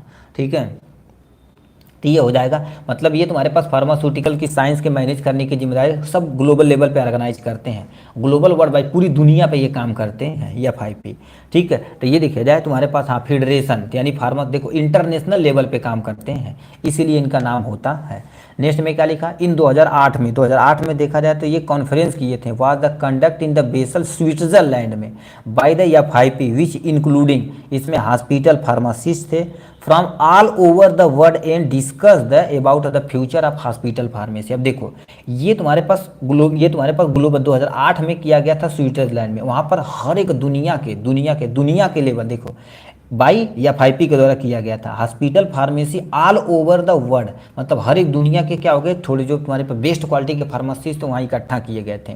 ठीक है, and discuss about the future of, ठीक है, future of hospital pharmacy, hospital pharmacy में उनके फ्यूचर के बारे में बहुत सारे लोग वहाँ पर बातें डिस्कस किए थे। अब स्टेटमेंट क्या थी तो यहाँ पर लिया गया है, तो सबसे पहले लिखे हैं प्रोक्योरमेंट किए थे पहला। दूसरा इन्फ्लुएंस ऑफ द यानी प्रिस्क्राइबिंग, मतलब डॉक्टर की चॉइस, कास्ट, मार्केटिंग सब कुछ देखते हैं। जैसे डॉक्टर की चॉइस होती है, जैसे MR भेजते हैं, कंपनियां MR भेजती है कि इनको भेजे, और MR उन्हें बताता कि हमारे भाई ये इस क्वालिटी की दवा ऐसे ऐसे काम कर रही है, ये सब चीज़ हो रही है। ठीक है, तो उसको काम करना, चॉइस है उनकी। ठीक है, कास्ट भी, कास्ट इफेक्टिव होना चाहिए, हो सके तो कम से कम पैसा भी रखा जाए तो ज़्यादा सूटेबल रहेगा।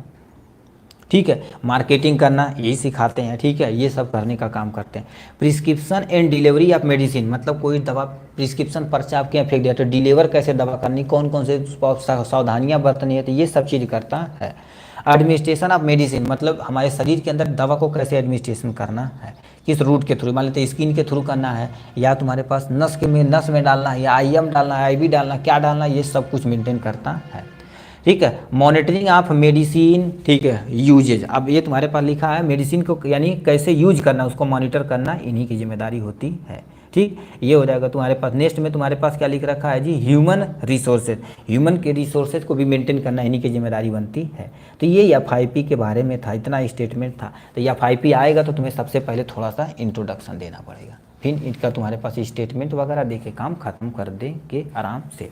ठीक, नेक्स्ट क्वेश्चन पूछा है, give the role of pharmacist in the preventing anti microbial resistance. ठीक है, अब ये तुम्हें करना पड़ेगा अच्छे तरीके से। 40 कितने नंबर, 3rd नंबर क्वेश्चन है ना, 3rd नंबर का क्वेश्चन हो जाएगा। ठीक है, 10 नंबर पेज पे। ठीक है, तो यहाँ पर लिखा है रोल ऑफ फार्मासिस्ट, देखिए आपके सामने लिखा role of pharmacist in preventing anti microbial resistance. अब पहले समझिए एंटी माइक्रोबियल रेसिस्टेंस क्या होता है। जैसे आपको कोई बीमारी हुई, फॉर एग्जांपल मान लेते कोई आपको बीमारी हुई हो ना, या किसी पर्सन को बीमारी हुई है, ठीक है, वो पर्सन दवाइयाँ खाया जा रहा है, तो वो जो बैक्टीरियल इन्फेक्शन हुआ है या माइक्रोबियल इन्फेक्शन हुआ है, तो वो क्या करेगा, उस दवा के प्रति रेसिस्टेंस बना लेगा। क्या बना लेगा, रेसिस्टेंस। आपको उसमें कोई दवाइयाँ प्रयोग करोगे तो मोस्टली ठीक नहीं होगा, बट हम क्या कर देते हैं, उसमें एक एंटी माइक्रोबियल रेसिस्टेंस दवाइयाँ आती, उसको यदि देंगे, वो भी तगड़ा एंटीबायोटिक होती है, उसको देंगे तो उससे हम ट्रीट कर सकते हैं। तो क्या लिख रखा है, anti microbial resistant develop naturally और occurring when micro organism develop the ability to resist the medicational that has been use to treat them होता। कहने का मतलब एंटी माइक्रोबियल एक ऐसा अपने आप को, मतलब उस दवा के प्रति नेचुरली अपने आप को क्या कर देता, डेवलप कर लेता। एबिलिटी टू रेसिस्टेंस, मतलब वो क्या करे, उसके पास एबिलिटी होती है, उसके प्रति रेसिस्टेंस हो जाता है, उस पर कोई भी मेडिसिन आप वर्क नहीं करेगी। ठीक, जो आप दवाइयाँ लंबे समय तक प्रयोग करते हैं, इसीलिए डॉक्टर बोलते हैं कि इतना दिन आपको मेडिसिन ये खानी है, तो उतना दिन कम से कम खा लेनी चाहिए। ठीक है, मगर यहाँ पर क्या होता है, 4 खुराक देंगे तो 2 खुराक में फिटिया जाएंगे, तो 2 खुराक फेंक देंगे, कहेंगे फालतू दवाई कौन करिए खाइए बा। ठीक है, तो ये होता। To minimise anti microbial resistance hospital pharmacist play a vital role of the preventing anti microbial overdoses. आप ओवर यूज या ओवरडोजेज बातें कहिए, कहने का मतलब यहाँ पर देखा जाए तो हर एक बात में लोग क्या कर रहे हैं, ठीक, हर एक बात में उन्हें क्या कर दे रहे हैं, एक्चुअल में एंटीबायोटिक चला दे रहे हैं। जैसे अभी किसी को नॉर्मल फीवर हुआ तो एंटीबायोटिक सिंगल नहीं डबल एंटीबायोटिक चला देंगे। ठीक है, उससे तुम्हारे पास रेसिस्टेंस हो रही है बैक्टीरिया, तो ये आपको ओवरडोज को, ओवर यूज को कम करना है। ठीक, आपकी जिम्मेदारी बनती है। रोल ऑफ फार्मासिस्ट तुम क्या लिखोगे, clearly, sorry, regularly create and use of the quantitative data on anti microbial drugs use, मतलब आपको क्वांटिटी बनाने की इतना ही दवा हमें प्रयोग करना, उससे ज़्यादा हम किसी को नहीं दे सकते हैं, ठीक है। यानी रेगुलेट करना कि भाई आप कम से कम एंटीबायोटिक खाइए तो ज़्यादा सूटेबल रहेगा, ठीक है। तो ये आपकी जिम्मेदारी बनती है, पहला रिस्पॉन्सिबिलिटी।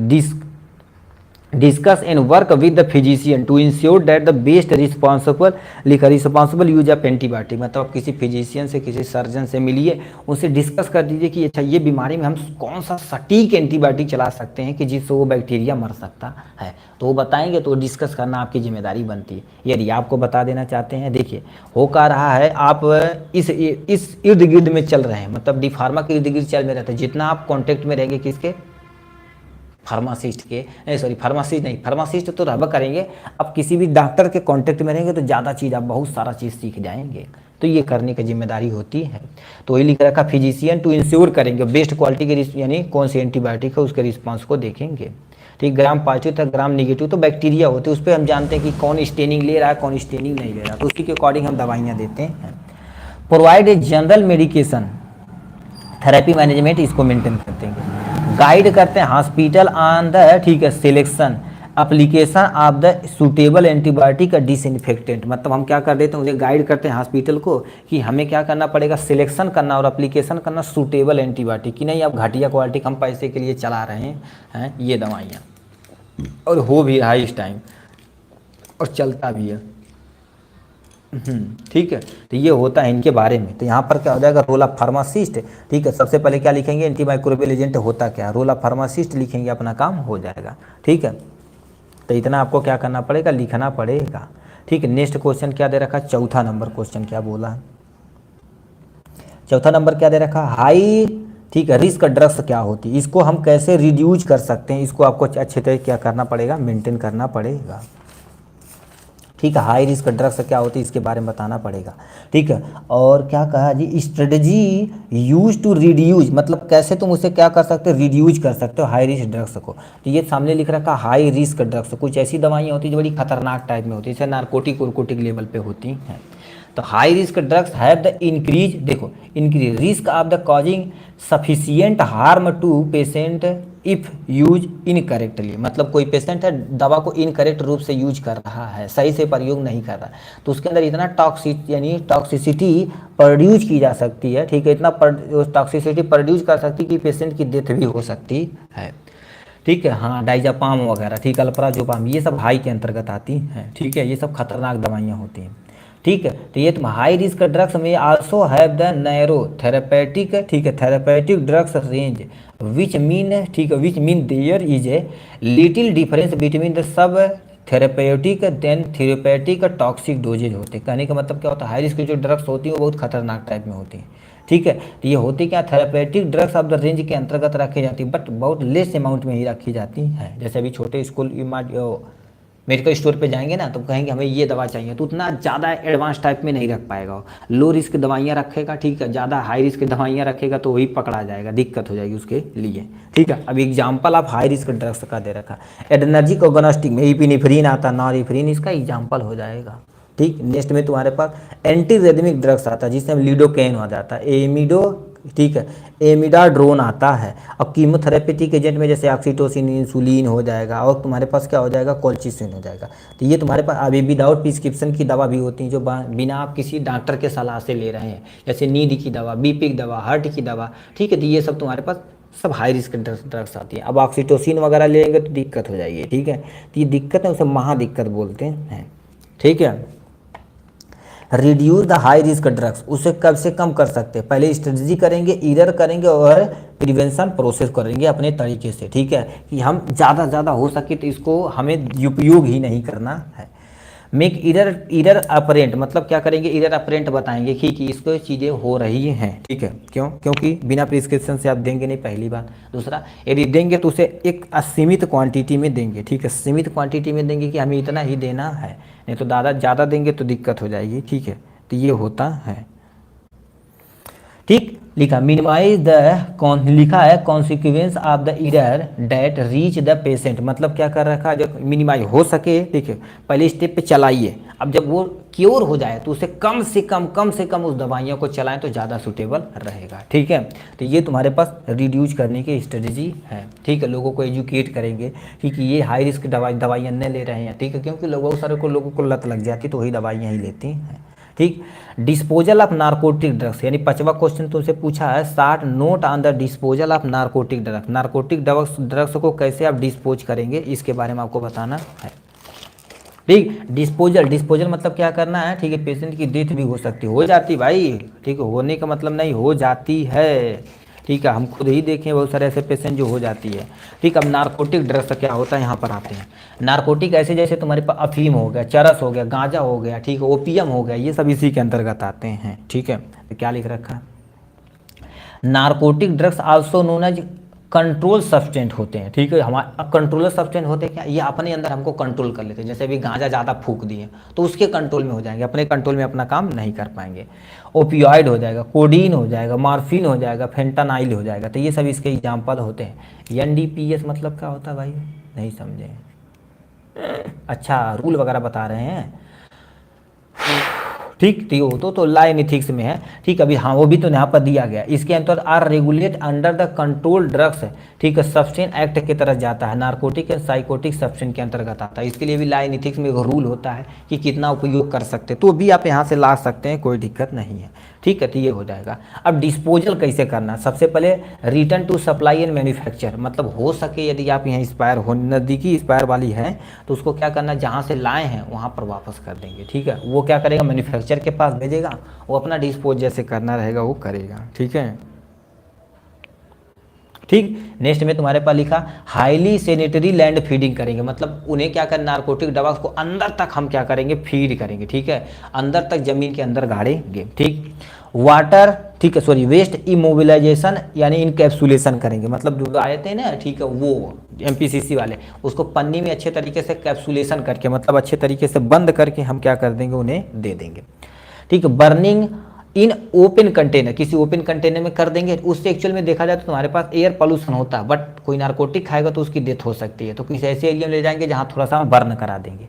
ठीक है, फिर नेक्स्ट में तुम्हारे पास क्या लिख रखा है, ठीक है, यानी लिखा मीडियम टेम्परेचर पे उसे क्या करेंगे, दो, यानी क्या लिखा है, इंसेरिएशन विद द 2 चेंबर, और इंसेरिएटर विद द मिनिमम टेम्परेचर पे कितना होना चाहिए, 850 डिग्री, धीरे धीरे उस पर हम जला देंगे उसको अच्छे तरीके से। ठीक, वो कर देंगे। नेक्स्ट में high temperature incineration with the temperature of the कितना, 1200 डिग्री सेल्सियस पे अपना काम कर देंगे तो काम हो जाएगा। ठीक है, ये इस पे हो जाएगा।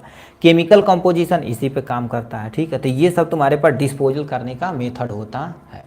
ठीक, तो सिंपली आपको कर देंगे क्या, सबसे पहले नारकोटिक ड्रग्स क्या होता है इसको लिख देंगे। ठीक है, उसके बाद डिस्पोजल कैसे करना है इसको लिख देंगे अच्छे तरीके से। ठीक, अपना काम हो जाएगा। ठीक, नेक्स्ट में क्या लिख रखा है, क्वेश्चन है नारकोटिक के बाद तुम्हारे पास लिखा है, right, 60 note on distribution of drugs, ICCU, ICU, NICU, emergency ward, मतलब इसमें आपको दवा कैसे डिस्ट्रीब्यूट करना, और ये क्वेश्चन देखा जाए तो बहुत इंपॉर्टेंट है भाई, ये बार बार क्वेश्चन पूछा ही जाता है। ड्रग डिस्ट्रीब्यूशन तो एक से क्वेश्चन कन्फर्म पूछा ही जाता है। ठीक है, अब हमें क्या करना पड़ेगा, इन सब में हमें बताना पड़ेगा। ठीक है, यहाँ पर लिख रखा देखिए, distribution of drugs ICCU, NICU, ICU और तुम्हारे पास इमरजेंसी वार्ड। अब ड्रग्स डिस्ट्रीब्यूशन होता क्या है, ठीक है, तो क्या लिख रखा है, there are the specialised hospital unit, लिखा है reserve for patient with the life threatening alignment होता हु, इनको यह लिखा है you require cases monitoring and extensive treatment होता है। कहने का मतलब देखा जाए तो होता क्या, सिंपल सा समझिए हमारी भाषा में, देखा जाए तो एक तरह का सिंपल सा डिस्ट्रीब्यूशन होता है कि दवाओं को किस जगह आपको कैसे बांटना है। ठीक है, उसको मेंटेन करना आपका काम होता है। तो इसमें सबसे पहले NICU में कैसे दवा आप बांटेंगे, ICU में, ICU मतलब इंटेंसिव केयर यूनिट होती है। अब इंटेंसिव केयर यूनिट क्या होती है, also refer as the intensive therapy unit बोला जाता है, इंटेंसिव ट्रीटमेंट यूनिट बोला जाता है, या क्रिटिकल केयर यूनिट बोला जाता है, CCU के नाम से भी जाना जाता है। ठीक, ICU जी स्पेसिफिक डिवीजन फॉर, ठीक है, division for the critical ill people who of the require intensive care of the patient monitor. इसमें क्या होना चाहिए आपको, ठीक है, दवा आपको ले आके देनी है, मॉनिटरिंग करनी है, नर्सेस में पे मिलना है, ये सब चीज़ काम करना पड़ेगा। ठीक है, लिख रखा है टी व्हाट दिस ब्रो। ठीक, फिर क्या लिख रखा है, ICCU यानी इंटेंसिव केयर यूनिट, और कहीं कहीं लिखा रहा था तुम्हारे पास, ठीक है, कार्डियक यूनिट भी लिखा रहा था, कोई टेंशन नहीं है। ठीक है, अब कोरोनरी यूनिट में तुम्हारे पास क्या होता है, also card intensive cardiac care unit भी बोला जाता है। ICU इज ए फैसिलिटिंग यानी facilitating that of the specialise and provide the intensive care, ये तरह का स्पेशल तरह का केवल और केवल कार्डियक पेशेंट को ही मेंटेन करता है, उसमें भी आपको दवा डिस्ट्रीब्यूट ले जाके करना है। For patient with heart condition like coronary heart disease होती है। ठीक है, फिर तुम्हारे पास क्या लिखा, यानी कार्डियक, ठीक है, डिसरेदमिया हार्ट अटैक या हार्ट डिजीज, इससे रिलेटेड जो भी दवाइयाँ यहाँ पर ले आकर करना, तो इसमें भी आपको करना पड़ेगा दवाइयाँ डिस्ट्रीब्यूट। NICU क्या होता है, NICU देखा जाए आल्सो कॉल्ड यानी इंटेंसिव केयर नर्सरी होता है। ठीक है, NICU is a extensive care unit होती है, दैट इज ए यानी डेविएट, ठीक है, डेडिकेटेड दे रखा, यानी देखा डेडिकेटेड टू द पेशेंट, ठीक है, केयर फॉर सिक एंड, तुम्हारे पास क्या लिखा है, पैटर्न। ठीक है, यहाँ पर पार्टनर होना चाहिए, पैटर्न, अच्छा प्री टर्म न्यू बेबी, ठीक है, प्री टर्म मतलब अभी वो बच्चा बेबी पैदा ही हुआ है तो उसको रखा जाता है। तो इसमें स्पेशल तरह की दवाइयाँ होती है, ठीक है, जो आपको डिस्ट्रीब्यूट करना है। सिंपल सा देखो क्या होता है, जैसे कोई न्यू बर्न बेबी भी पैदा हुआ, वो सही से डेवलप नहीं होगा तो उसको हम क्या बोलते हैं, NICU में रखा जाता है। ठीक है, NICU में रख के उसे डेवलप कराया जाता है। ठीक है, या कोई कंडीशन दी जाती है जिससे वो थोड़ा ग्रोथ करे। ठीक है, तो ये होता है इमरजेंसी वार्ड में। ठीक है, कैसे ले जा सकते हैं, इमरजेंसी वार्ड कॉल्ड यानी आल्सो कॉल्ड NC यानी एक्सीडेंट और इमरजेंसी डिपार्टमेंट। ठीक है, इमरजेंसी रूम होता है, ठीक है, और कंसुलेंट डिपार्टमेंट होता है। ठीक है, इसमें तुरंत पेशेंट आते हैं और इसमें मोस्टली इंजेक्शन वगैरह ही रखा जाता है। ठीक है, तो लिखा the emergency ward is a medical treatment facility that the specialise in the emergency medicine, इसमें केवल में इमरजेंसी मेडिसिन हो तो उसमें ले जाकर आपको देना रहता है। ठीक, patient who arrive without any appointment, मतलब यहाँ पर क्या कर सकते हैं, पेशेंट बिना अपॉइंटमेंट के लिए आप डायरेक्ट घुस सकता है। क्यों, क्योंकि जब तक ये अपॉइंटमेंट लेंगे तब तक ये मरमरा के दिक्कत हो जाएगी इनको। ठीक है, तो ये हो सकता है। ठीक, ठीक, ये हॉस्पिटल का है जी, ठीक, हॉस्पिटल का ऊपर लिखा हुआ है। ठीक है, ये हो जाएगा यहाँ से। अब इन सब में डिपार्ट में कौन कौन सा ले जाएंगे देखिए। ठीक है, in this unit drugs are available already, मतलब ऑलरेडी होता ही होता है, मगर आपको ये क्या करना पड़ेगा, वहाँ पर उपलब्ध कराना आपका काम है। सम ड्रग्स, जैसे तुम्हारे पास लिमिटेड ड्रग्स वहाँ पर स्टोरेज होना चाहिए। IV सोल्यूशन हर एक वार्ड में आपका होना चाहिए। इमरजेंसी ड्रग्स तो क्या होती है, जो तुम्हारे पास वहाँ पर होनी चाहिए। जैसे भी न्यू नीडल केयर का तुम्हारे पास है तो वहाँ पर प्रॉपर दवाइयाँ होनी चाहिए जो उसको लग रही हैं। ठीक है, ये होना चाहिए, इंजेक्शन होना चाहिए। तो ये सब तुम्हारे पास इसी के अंतर्गत आता है। ठीक है, ये हो जाएगा इनके बारे में। ठीक, ये हो जाएगा। 7वां नंबर क्वेश्चन की तरफ रुक करते हैं भाई, 7वां नंबर क्वेश्चन पे आते हैं। ठीक है,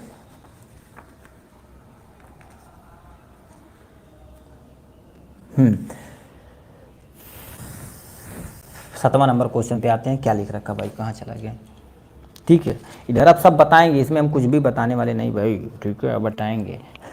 ठीक है, डिफाइन, ठीक है, डिफाइन रेडियो फार्मास्यूटिकल क्या होता है, right in brief about the storage of radio pharmaceutical care क्या होता है। ठीक है, इसके बारे में आपको बताना पड़ेगा। तो ये क्या होता है, कैसे होता है, ध्यान से सुनिए। ठीक है, ध्यान से सुनिए। ठीक है, रेडियो फार्मास्यूटिकल केयर के बारे में बताना पड़ेगा। 7वां नंबर क्वेश्चन, कॉपी नंबर, ठीक है, कॉपी 49 दिया गया है। ठीक है, ठीक है, रेडियो फार्मास्यूटिकल केयर है, स्टोरेज कैसे करना है इसको पूरा बताना। कैंसर ट्रीटमेंट होता है, हाँ, तो ये लिख रखा है रेडियो फार्मास्यूटिकल प्रोडक्ट दिया गया है। तो क्या लिख रखा है, radiopharmaceutical are refer to the drugs that are the attach to यानी रेडियो एक्टिव मटेरियल, इसमें रेडियो एक्टिव मटेरियल वगैरह भी अटैच होते हैं। ठीक है, ये अटैच होते हैं जो अपना काम करते हैं। तो होता क्या एक्चुअली रियलिटी में देखा जाए, ये होते क्या है। ठीक है, इसमें रेडियो एक्टिव पोर्शन होते जो रिलीज करते हैं रेडिएशन, जो स्कैन करते हैं और मैनेज करते हैं अपने आप को। सिंपल सा रेडियो एक्टिव फार्मास्यूटिकल क्या होता है, फार्मास्यूटिकल मतलब दवाइयाँ, रेडियो मतलब ऐसे सब्सटेंस जो तुम्हारे पास मेडिकल पर्पज के लिए किसी पर्सन को ट्रीटमेंट के लिए प्रयोग किए जाते हैं, उसी को रेडियो फार्मास्यूटिकल बोला जाता है। ठीक है, तो ये तुम्हारे पास हो जा रहा है। अब क्या लिख रखा है, ध्यान से सुनिए। Radiopharmaceutical are refer to the drugs that are attach to the radio यानी रेडियो एक्टिव मटेरियल, इसमें क्या होता है, रेडियो एक्टिव मटेरियल इंक्लूडेड होते हैं। The radiation portion release radiation that are the scan can of the manage, इसको क्या कर देते हैं, मैनेज का करने का काम करते हैं। While the pharmaceutical active portion determinate, ठीक है, determine the activity that will be the calculated, इसे क्या कर देते हैं, सबसे पहले हमारे शरीर के अंदर जाएगा, उसे डिटरमाइन करेगा और कैलकुलेट करेगा, उससे हम डिजीज को क्योर कर सकते हैं। ठीक, अब लिखा रखा तुम्हारे पास क्या, रेडियो फार्मास्यूटिकल, ठीक है, radiopharmaceutical are specialised design product that are the usually, ठीक है, use therapeutic for the treatment and diagnosis purpose, मतलब ये क्या कर देते हैं, रेडियो एक्टिव सब्सटेंस जो होते हैं इसी पर्पज के लिए ही की जाती हैं, ठीक है, इसी पर्पज के लिए ही की जाती हैं, ठीक है, और उसी से ट्रीट, यानी किसको, जैसे कैंसर हो गया किसी को, ठीक है, उसको ट्रीट करने के, डायग्नोस करने के लिए रेडियो फार्मास्यूटिकल प्रोडक्ट का यूज करना चाहिए। ठीक, उसके बाद तुम्हारे पास क्या लिख रखा है जी, कहाँ चला गया, ठीक, ये लिखा radio pharmaceutical get the disturb in the body, मतलब हमारी बॉडी को क्या कर देते, बहुत तगड़ा डिस्टर्बेंस करते, क्यों, क्योंकि इसमें से इमिट होती है रेडिएशन, ये रेडिएशन जो इमिट होती है बड़ी तगड़ी, जैसे अपन मोबाइल में हमें, ठीक है, अभी लंबे समय तक आप यहाँ अपने पॉकेट में मोबाइल रखते हैं तो आपके शरीर में टेस्टोस्टेरोन की कमी होने लगती है, ठीक है, जो हमारे पास ओवरी से निकलती है, ठीक है, सॉरी ओवरी हमारे अंदर कहाँ, टेस्टिस होता है, उससे निकलती है, ठीक है, लिखा है तुम्हारे पास, ठीक है। नेक्स्ट में क्या लिख रखा है, दीज रेडिएशन आर द फोटोग्राफेट होना चाहिए, और तुम्हारे पास डिटेक्ट इंटरनल इंजरी और एबनॉर्मल सेल ग्रोथ, मतलब इसमें यदि रेडियो एक्टिव फार्मास्यूटिकल का उपयोग किया जाएगा तो वो डिटेक्ट कर लेगा इंटरनल इंजरी को, इंटरनल इंजरी को क्या कर लेगा, वो डिटेक्ट कर लेगा और उसे मैनेज करके काम खत्म कर देगा उनका, ठीक है, हाँ, ठीक है, ये हो जाएगा। तो ये इंट्रोडक्शन हो जाएगा। आपको स्टोरेज कैसे करना है यहाँ पर हम दिखा देते हैं, स्टोरेज करने का condition. Radio pharmaceutical storage in air tight container in seal place, मतलब क्या होना, सील्ड प्लेस होना चाहिए, तो उसी में आपको स्टोरेज करना पड़ेगा, ठीक। This place should be this place should be the organise as per national तथा इंटरनेशनल रेगुलेशन सेट के तहत दिया जाएगा। तो एक्चुअल में होता क्या है, इसके तहत देखा जाए तो तुम्हारे पास जो कहीं भी आप रख रहे हैं इसको, तो नेशनल तथा इंटरनेशनल रेगुलेशन के तहत वहाँ रखना चाहिए, ठीक। कंटेनर ऑफ फार्मास्यूटिकल में भी डार्क ड्यू टू द, यानी इरिडेशन, ठीक है, मतलब वो यानी मेरे पास क्या होना, डार्क यानी पूरा रात, यानी पूरा ब्लैक होना चाहिए, ठीक है, एरिडेशन, क्योंकि वो रेडिएशन पैदा करेगा, तो जो तो उसे एब्जॉर्ब करने की जिम्मेदारी उनकी होती, ब्लैक करेगा। Although this of the does not indicate that the substance, ठीक है, यानी हैज बीन डिग्रीगेटेड, मतलब उस पर हमें साइन बना देना, मतलब सिंपल से समझिए, कोई भी तुम्हारे पास फार्मास्यूटिकल प्रोडक्ट है तो उस पर साइन होना चाहिए कि ये खतरा कितना देता है, ठीक है, ये हो गया। नेक्स्ट में क्या लिख रखा है, any radiopharmaceutical product mention the manufacture expiry date, मतलब हर क्यों क्या हुआ, ठीक, ये कौन किससे क्या बतिया रहा है, कुछ आता पता नहीं चल रहा।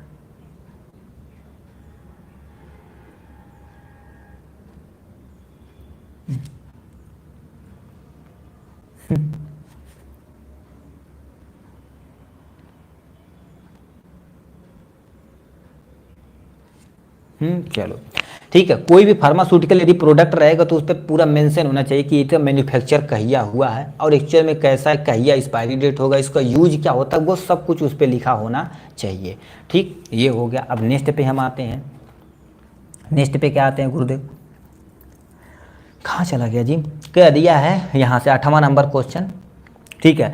अब ये कह दिया, यानी लिखा है मेडिकेशन थेरेपी मैनेजमेंट, अब इसको भी हम क्या करेंगे, पीडीएफ में मेंशन करेंगे, ठीक है। अब देखिए इसको भी तो बहुत ईजी क्वेश्चन है, ठीक है, कह दिया है यानी थेरेपी मैनेजमेंट कैसे करना है मेडिकेशन के द्वारा, उसको हम मैनेज कर देंगे इसमें। नेक्स्ट क्वेश्चन क्या पूछा, वेरियस टेस्ट फॉर द, यानी लिखा है assess renal function test, renal मतलब किडनी फंक्शन टेस्ट, जिसे केएफटी बोला जाता है, ठीक है, ठीक। तो इसमें काम करते तो इसको हम क्या कर देते, रीनल फंक्शन टेस्ट, लाओ भाई इसमें क्या कर देते हैं, 64 पेज पे आता है, ठीक है, 64 पेज आ जाएगा, renal function test, renal function test मतलब किडनी फंक्शन टेस्ट आता है, ठीक है, ये हो जाएगा यहाँ से। अब इसके लिए कईयों टेस्ट है, हम उसको बता देते अच्छे तरीके से, ठीक, हाँ, क्रेटिनिन हो गया, यूरिन टेस्ट हो गया, कलर टेस्ट हो गया, ये सब चीज़ें होती हैं। तो लिखा है रीनल अथवा kidney function test are evaluate by the urine test, मतलब हमारा पेशाब लेते हैं उसी के द्वारा डिटेक्ट कर लेते हैं, और किडनी फंक्शन टेस्ट हमारे ब्लड से भी होता है। द लिखा रूटीन यानी यूरिनालाइसिस होता है, performing the case any kidney problem in the, ठीक है, सस्पेक्ट इन एन इंडिविजुअल मतलब क्या होता है, इससे हमें पता चल जाता है हमारे शरीर के अंदर, ठीक है, हमारे शरीर के अंदर कोई भी किडनी की प्रॉब्लम हो रही है कि नहीं, ठीक है। अब यूरिन को हम एनालिसिस करेंगे, पहले पेशाब के द्वारा करेंगे, ठीक है। पेशाब के द्वारा क्या करेंगे, सबसे पहले पेशाब का कलर वगैरह देखेंगे, ठीक। अब यहाँ से आप बताइए कलर क्या होता है उसका, नॉर्मल कलर रहेगा, ठीक है, तो कोई दिक्कत नहीं, कभी कभी येलो तथा amber, but depend upon the your diet, हमारे डाइट और कुछ कुछ मेडिसिन खाते हैं हमारे, यदि आप कोई दवा खाते हैं ना तो आपका कलर चेंज हो सकता है, ठीक है। यदि दवा वो खा रहे हैं तो इसके थोड़ा सा आपका कलर चेंज हो सकता है, ठीक है, इससे कोई दिक्कत नहीं है, ठीक है। ऑर्डर देखा जाए तो तुम्हारे पास थोड़ा सा पंजेंट टेस्ट का होता है, ठीक है, थोड़ा सा अमोनिया तीक्ष्ण गंध का होता है, गंध हमसे पूछ रहा है तो अमोनिया की, ठीक है, अमोनिया की नेचर का होता है, ठीक है, अमोनिया नेचर तो तुम्हारे पास तीक्ष्ण गंध होता है, थोड़ा आउसाइन टाइप में। अब यहाँ से भैया आप पीएच लिख के दिखाइए, यूरिन के एक्चुअल में पीएच क्या होता है, ठीक है। ये देखो हम बताते हैं यूरिन में यूरिक एसिड होता है, एसिडिक नेचर का होता है, तो आप पीएच लिख के यहाँ कमेंट में दिखाइए। टर्बिडिटी मतलब इसे तुम देखोगे ना तो देखेंगे मोस्टली देखा जाए तो ट्रांसपेरेंट रहता है, ठीक है। अब हमारे पास केमिकल एग्जामिनेशन पे आते हैं। केमिकल एग्जामिनेशन क्या होता है, देखेंगे इसके अंदर तुम्हारे पास कोई प्रोटीन वगैरह तो नहीं है, प्रोटीन यहाँ पर पहले प्रोटीन, ग्लोबुलिन लेस देन तुम्हारे पास कितना होना चाहिए, हाँ इतना एसिडिक रहेगा तो जहाँ पेशाब करवा आदमी जर हो जाए मर दे इतना एसिडिक नहीं रहता भाई, 2.4 मतलब खतरनाक एसिड बना दिए आप, ठीक है। ये हो गया। अब तुम्हारे पास ग्लोबुलिन लेस देन कितना होना चाहिए, फी यानी 5 मिली डीएल के नीचे होना चाहिए। एल्बुलिन जो होना चाहिए 30, तुम्हारे पास 30 ग्राम डीएल से नीचे होना चाहिए, ठीक है। तो ये हो जाएगा। लिखा एबनॉर्मल ग्लूकोज लेवल, जिससे हमारे पास नॉर्मल देखा जाए तो 0.8 mm होना चाहिए, ठीक। अब उसके बाद तुम्हारे पास कीटोन बॉडी देखा जाए तो अंडर द, यानी आपको 24 घंटा में कम से कम 1 ग्राम हमारी बॉडी, 1 मिलीग्राम कीटोन को हमारे बॉडी से निकालना चाहिए, नॉर्मल है। ब्लड देखा जाए तो blood is urine indicate the सोर ऑफ किडनी, मतलब हमारे जैसे पेशाब हम कर रहे हैं उसमें ब्लड निकल रहा है तो किडनी में कोई इन्फेक्शन हो गया है, यूटीआई इन्फेक्शन हो गया, यूरिनरी ट्रैक इन्फेक्शन हो जाता है और नेफ्राइटिस हो जाता है, ठीक है।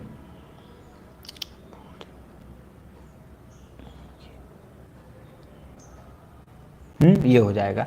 अब यहाँ से तुम्हारे पास क्या आ जाता है, यूरिन, ठीक है। यूरिन कहाँ पर जाता है, यूरिन आस्मो, ठीक है, आस्मोडिलिटी टेस्ट, मतलब हमारे शरीर के अंदर आस्मोटिक लेवल को मेंटेन हो रहा है कि नहीं, जो आयन वगैरह सही से हो रहे हैं काम कि नहीं। This test number of the dissolve practice, तुम्हारे पास लिखा है पार्टिकल इन यूरिन, केरेटिनिन होता है, यूरिया होता है और तुम्हारे पास पोटेशियम होता है और सोडियम होता है, तो ये सामने दिया गया है। तो ये सब हमारे ऑस्मोटिक लेवल को मेंटेन करते हैं।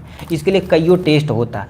सम ब्लड सिंपल, ब्लड सिंपल इतना लिखेंगे तब भी कोई टेंशन नहीं है, ठीक है। यहाँ पर कुछ ब्लड टेस्ट सिंपल होता है, जैसे ब्लड यदि हमारा ले गया तो ब्लड यूरिन नाइट्रोजन टेस्ट किया जाता है, जिसे BUN के नाम से जानते हैं।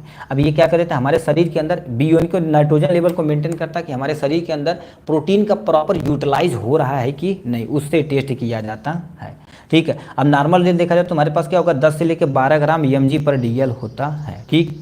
नाइट सिग्निफिकेंस देखा जाता है, इंक्रीज यदि करेगा तो इंडिकेशन डिसइंफेक्टेंट, किडनी सही से फंक्शन नहीं कर रही है। अब इसको हम केवल टेस्ट बता देते हैं, केरेटिनिन टेस्ट हो जाएगा, इसमें केरेटिन लेवल को मेंटेन करते हैं, ठीक, इसको साइड में करते हैं। केरेटिन क्लियरेंस टेस्ट होता है, इसमें केरेटिन लेवल को हमारे साथ मेंटेन क्लियरेंस टेस्ट करते हैं कि सही से फंक्शन कर रहा है कि नहीं, इसको थोड़ा सा देख लीजिएगा, ठीक है। यहाँ से यूरिया क्लियरेंस टेस्ट क्या होता है, यूरिया को डिटेक्ट करता है, हमारे यूरिन में जो यूरिया आता है तो इसमें कितना लेवल में है उसको डिटेक्ट करने का काम होता है, ठीक। इतना बहुत है, ठीक है, बहुत हो जाएगा, ठीक। तो आपको जो ब्लैक से लिखे यही नाम आपको लिख देना है, मोस्टली आपका काम हो जाएगा, ठीक। नेक्स्ट में क्या, ओ भाई क्या कर दिए जी, ठीक है, कर दिया क्या, ठीक है। इसमें क्या दिया है, what are the step involve the general treatment of poison, poison का जनरल ट्रीटमेंट आपको लिखना पड़ेगा। तो सबसे पहले पॉइजन लिखते हैं, टाइप ऑफ पॉइजन, स्टेप हम PDF में प्रोवाइड करा देंगे आपको, ठीक है, क्योंकि भाई जो बैचेस लिए हैं थोड़ा सा भाई उनको भी देखना पड़ेगा, ठीक है। ठीक है, तो ये तुम्हारे पास एक 10वां नंबर क्वेश्चन कॉपी 69 पेज तुम्हारे पास नंबर पे आते हैं, ठीक है। ये 60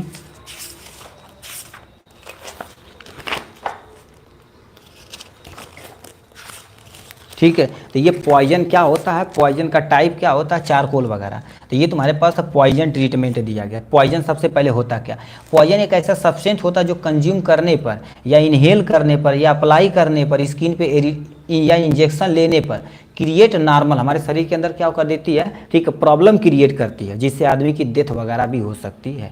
यानी प्रॉब्लम क्रिएट करेगी तो उसको पॉइजन बोला जाएगा, ठीक है। It may be any drugs, ये कोई भी दवा भी हो सकती है। यानी तुम्हारे पास एनिमल पॉइजन भी हो सकता है, बैक्टीरियल कंटामिनेशन भी हो सकता है, चाहे फूड से हो चाहे खाने से, किसी से भी हमारे अंदर पॉइजन बन सकता है। यदि मान लेते कंटामिनेशन वगैरह रहे तो कहते हैं इनको फूड पॉइजनिंग हो गई है, ठीक, तो ऐसे लोग बताते हैं, ठीक है। उसके बाद तुम्हारे पास लिखा है poison change the cellular metabolism, और केमिकल एक्टिविटी को क्या कर देंगे, थोड़ा सा चेंज कर देंगे, ठीक है। डैमेज द सेल, ठीक है, ये सेल को क्या करेंगे, डैमेज करेंगे फ्रॉम द फंक्शन, ठीक है, एंड देन, ठीक है, then disease and death causes करेंगे, ठीक। मतलब आप सोच सकते हो कितना खतरनाक है पॉइजन। पॉइजन मतलब जहर, ये सेलुलर मेटाबॉलिज्म को क्या कर देंगे, साइनाइड सबसे खतरनाक है भाई। मेटाबॉलिज्म को क्या कर देंगे, डिस्टर्ब कर देंगे, ठीक, यानी केमिकल एक्टिविटी को खराब कर देंगे, जैसे हमारा नॉर्मल फंक्शन खराब हो जाएगा, आदमी को डिजीज हो जाएगी। अब डिजीज रेयरली बचते हैं, ठीक है, मोस्ट सॉरी रेयरली मरते हैं, ठीक है। मोस्ट ऑफ द केस में यदि नॉर्मल बहुत जहरीला न रहे जी के जहर तो बड़े यानी बच जाएंगे आराम से। बहुत सारा पेशेंट हम ही बचा दिए हैं, ठीक है। देखिए एक्चुअल में क्या कर देते हैं, एनियस लाते हैं, ठीक है, उनके शरीर में पानी की पेट में से पाइप डाल के एनियस सर सर सर सर चढ़ाते हैं, फिर उसे पाइप से सन सन खींचते हैं, ठीक है, तो ये होता है।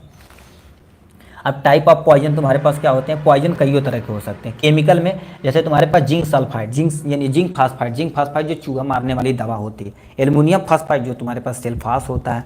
हाउस होल्ड में तुम्हारे पास घर में तुम्हारे पास कौन सा होंगे, ब्लीचिंग पाउडर हो गया, कैरोसिन वगैरह होंगे।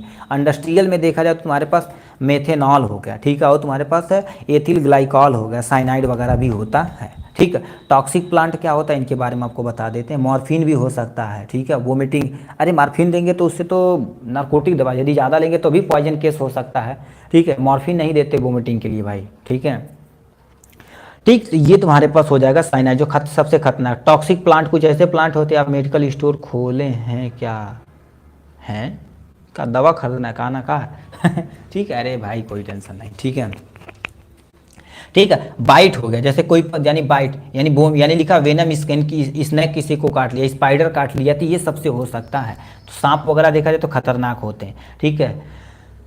नहीं सर वोमिटिंग लिए देने से पॉइजन कम हो जाता है, वो रियलिटी भाई, ठीक है।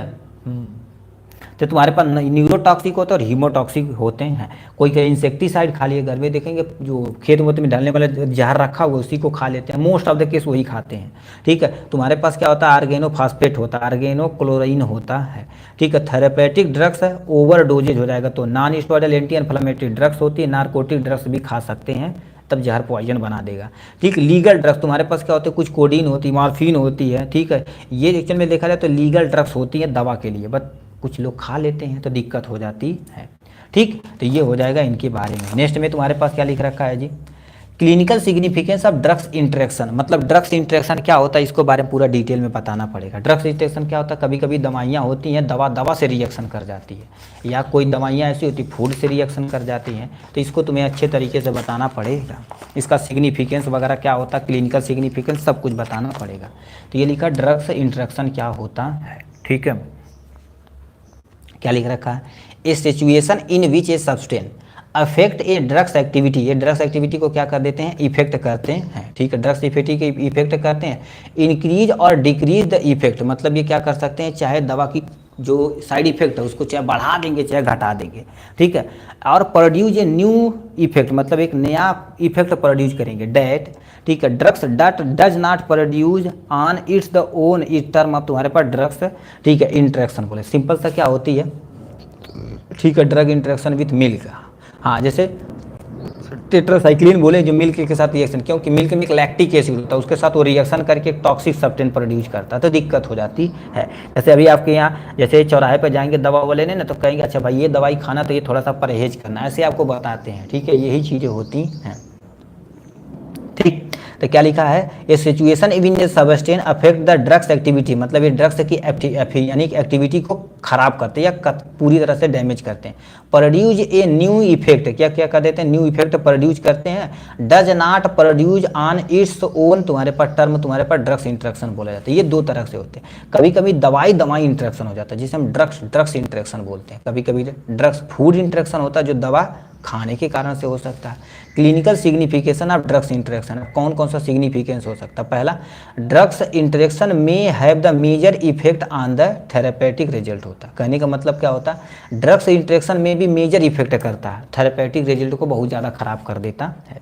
रिस्पॉन्स में भी इंक्रीज अथवा डिक्रीज कर सकता है, मतलब ये बढ़ा भी सकता है रिस्पॉन्स को, घटा भी सकता है। Several drugs interaction in the यानी का स्टिल अननोन होता है, कुछ ऐसी दवाइयाँ होती हैं उनको पता ही नहीं कि एक्चुअल में कुछ दवाई से कौन दवा रिएक्शन कर देती है, अपने आप होती है, क्योंकि बॉडी एक्टिविटी ही किसी किसी की ऐसी होती है और ड्रग्स के इंटरेक्शन होती है। किसी किसी को देखो दवा खाएंगे ना तो कहते हैं एलर्जी हो जाती है, ठीक है, चाहे वो खाने से हो जाती है, चाहे दवा खाने से हो जाती है, चाहे दवा उनके शरीर के अंदर अपने आप हो जाती है, ठीक है, तो उसको ड्रग्स यानी हो सकता है, ठीक। तो ये सब एक्चुअल में पता नहीं है। तो इस तरह से देखा जाए तो हमने क्या कर दिया, ए बी पार्ट को पूरे अच्छे तरीके से कंप्लीट कर लिया है। अब इसको हम क्या करेंगे, ठीक है, पीडीएफ में प्रोवाइड करा देंगे एकदम अच्छे तरीके से, ठीक है, इतना तरीके से। अब ये पार्ट सी आप केवल देख लीजिए, इसको आपका जो सोल्यूशन वगैरह रहेगा, ठीक है, यहाँ पर दिया गया है, ठीक है, ये सब चीज़ तुम्हारे पास काम हो गया। यदि आप रेडी हैं तो आप क्वेश्चन बताएंगे, ठीक है, तो हम आप, ठीक है, हम पढ़ देते हैं, आप जो रहेगा वो कमेंट बॉक्स में धड़धड़ा के लिख दीजिए, ठीक है। हम एक भी क्वेश्चन यहाँ पर, ठीक है, सर करा दो, कोई टेंशन नहीं। पहला question, number of pharmacist for 200 bed, मतलब 200 पेशेंट के 200, ठीक है, हॉस्पिटल के 200 बेड का कोई हॉस्पिटल है, कितनी हॉस्पिटल यानी फार्मासिस्ट की रिक्वायरमेंट होती है। अब चलिए बताइए, इसमें हम, ठीक है, बताएंगे नहीं, केवल पढ़ देंगे, ठीक है। नंबर ऑफ हॉस्पिटल, ठीक है, number of hospital require for, यदि आप पीडीएफ प्रोवाइड कराएंगे, ठीक, वहाँ पर उस पर सब कुछ अच्छे तरीके से सॉल्व रहेगा। नंबर ऑफ, ठीक है, नंबर ऑफ हॉस्पिटल, तेरी कहाँ चला गया जी, ठीक है, कर दिया। Number of pharmacist require for the 200 bed in hospital, 15 होना चाहिए या 8 होना चाहिए या तुम्हारे पास 10 होना चाहिए या 20 होना चाहिए, ठीक है, ये हो गया। लार्ज हॉस्पिटल की एरिया कितना होना चाहिए, ठीक है, लार्ज हॉस्पिटल किसे कहते हैं, 1000 बेड रहेगा तब बोलेंगे, 500 से 1000 के बीच में रहेगा तब बोलेंगे, 100 से लेके 500 रहेगा तब, या लेस देन तुम्हारे पास है, ठीक है, लेस देन 100 रहेगा तब किससे लार्ज हॉस्पिटल बोला जाएगा, इसके बारे में दिया गया है। Minimum area for the hospital pharmacy, मतलब हॉस्पिटल फार्मेसी में कम से कम कितना एरिया होना चाहिए, 100 स्क्वायर फीट होना चाहिए या 200 स्क्वायर फीट होना चाहिए, 250 या तुम्हारे पास 400 स्क्वायर फीट होना चाहिए, ये बताना है, ठीक, ये हो जाएगा इनके बारे में, ठीक। चलिए 15, हाँ, इधर करेक्ट ऑप्शन है, ठीक है। अब तुम्हारे पास आते हैं यूनिवर्सल एंटीडोट, अब यहाँ से भाई बताइए, ठीक है, ये बताइए, क्वेश्चन अभी करवाया गया था, ठीक है। यूनिवर्सल एंटीडोट कंटेन, ठीक है, 100 स्क्वायर फीट, ठीक है, 100 स्क्वायर फीट ये करेक्ट है, ठीक है, 100 स्क्वायर फीट एटलीस्ट होना चाहिए, हो सके तो कितना मिनिमम हमसे कहा है, कर ये यूनिवर्सल एंटीडोट कंटेन करता है। यूनिवर्सल एंटीडोट कौन होता है, मैग्नीशियम ऑक्साइड या टेनियन, तुम्हारे पास क्या होता है, टेनिन एसिड होता है या charcoal is the correct option है। प्रेजेंस ऑफ प्रोटीन, हाँ भाई ये तो बताओ, ये क्वेश्चन सही है, ठीक है। अब बताइएगे, हैं आल होगा नहीं भाई, चारकोल यूनिवर्सल एंटीडोट माना जाता है, ठीक है भाई, आल होगा, ठीक, all of these, tannin, magnesium oxide, चलो कोई टेंशन नहीं। लिखा presence of protein in urea, present of, ठीक है, present of protein in urine, मतलब जो पेशाब करते हैं उसमें यूरिया यदि प्रेजेंट रहता तो उसे क्या बोला जाता है, ठीक है, उसे क्या बोला जाता है, पहले दे रखा था वो ग्लाइकोसूरिया या प्रोटोनूरिया। अब बताइए इसके, यदि हमारे पेशाब में यूरिया प्रेजेंट है उसे क्या बोले जाएंगे, ग्लाइकोसूरिया बोला जाएगा या प्रोटोनूरिया बोला जाएगा, ठीक है। चलो हम एक बार देख लेंगे, ठीक है, पीडीएफ में मेंशन करने उसकी टेंशन आप ना लीजिए, ठीक है, ठीक। अब यहाँ से हमसे कर दिया है, ठीक है, प्रेजेंस ऑफ यूरिन, हमारे पास presence of protein in urea, मतलब हमारे यदि पेशाब करने में, ठीक है, यूरिया प्रेजेंट उसे प्रोटोनूरिया बोला जाता है, ठीक है, प्रोटोनूरिया इधर करेक्ट ऑप्शन। नेक्स्ट में क्या लिखा, फार्मासिस्ट आर एसोसिएटेड विथ, मतलब फार्मासिस्ट क्या कर सकते हैं, डायग्नोज द डिजीज, मतलब डिजीज का डायग्नोज, केवल डिस्पेंसिंग करेंगे, दवा का डिस्पेंसिंग इधर करेक्ट हो जाएगा।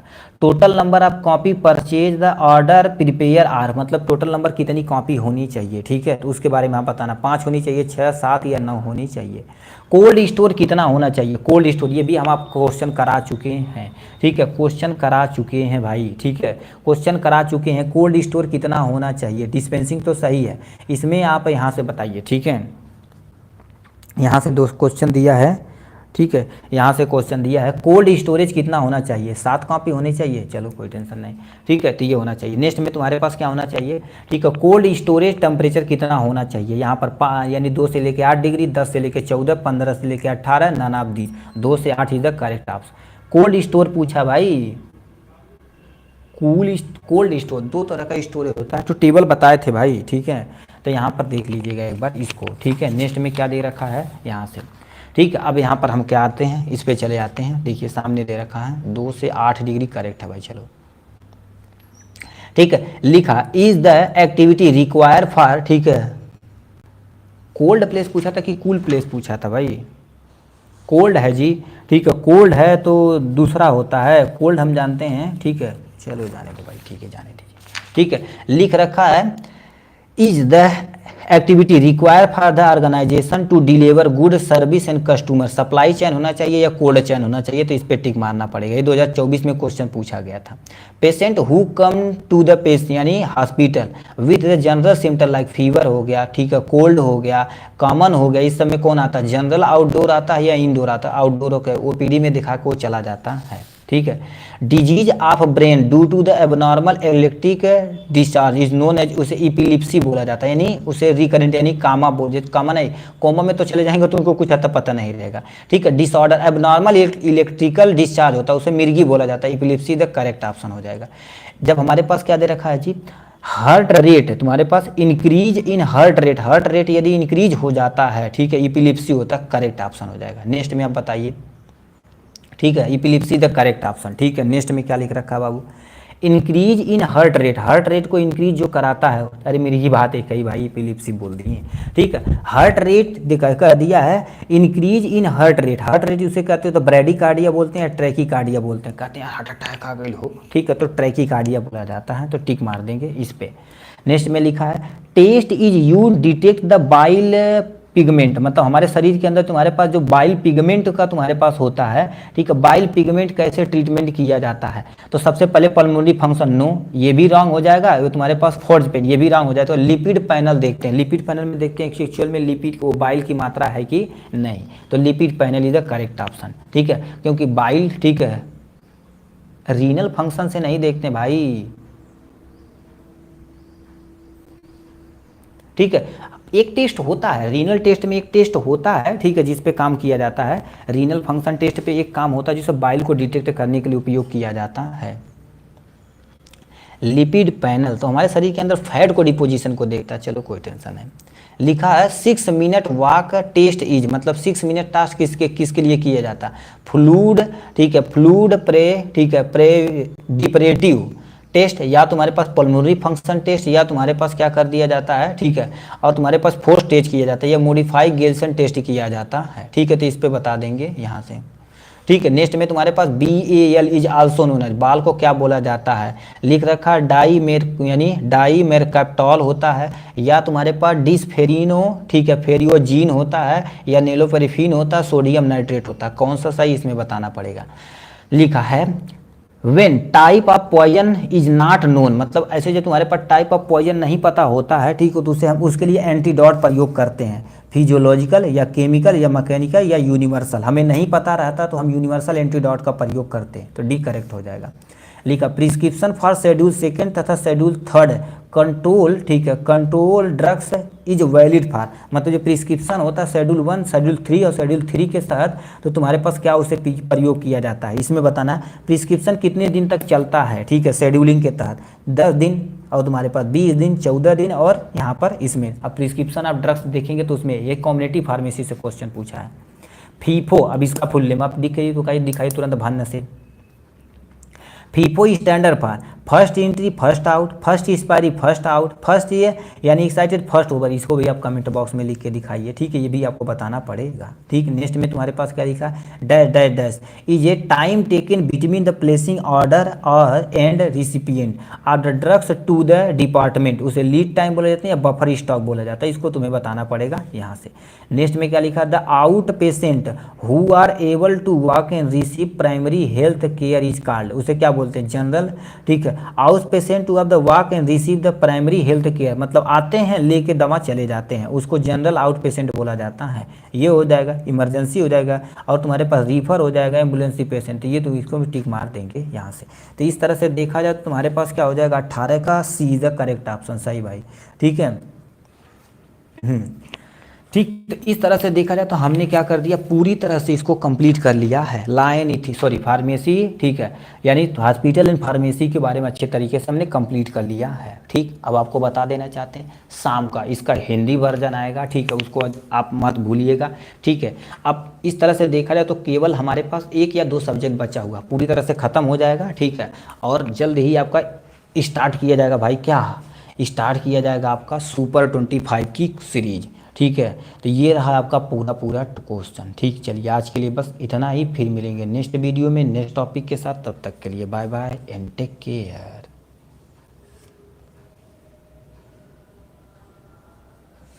जी क्या हो गया भाई।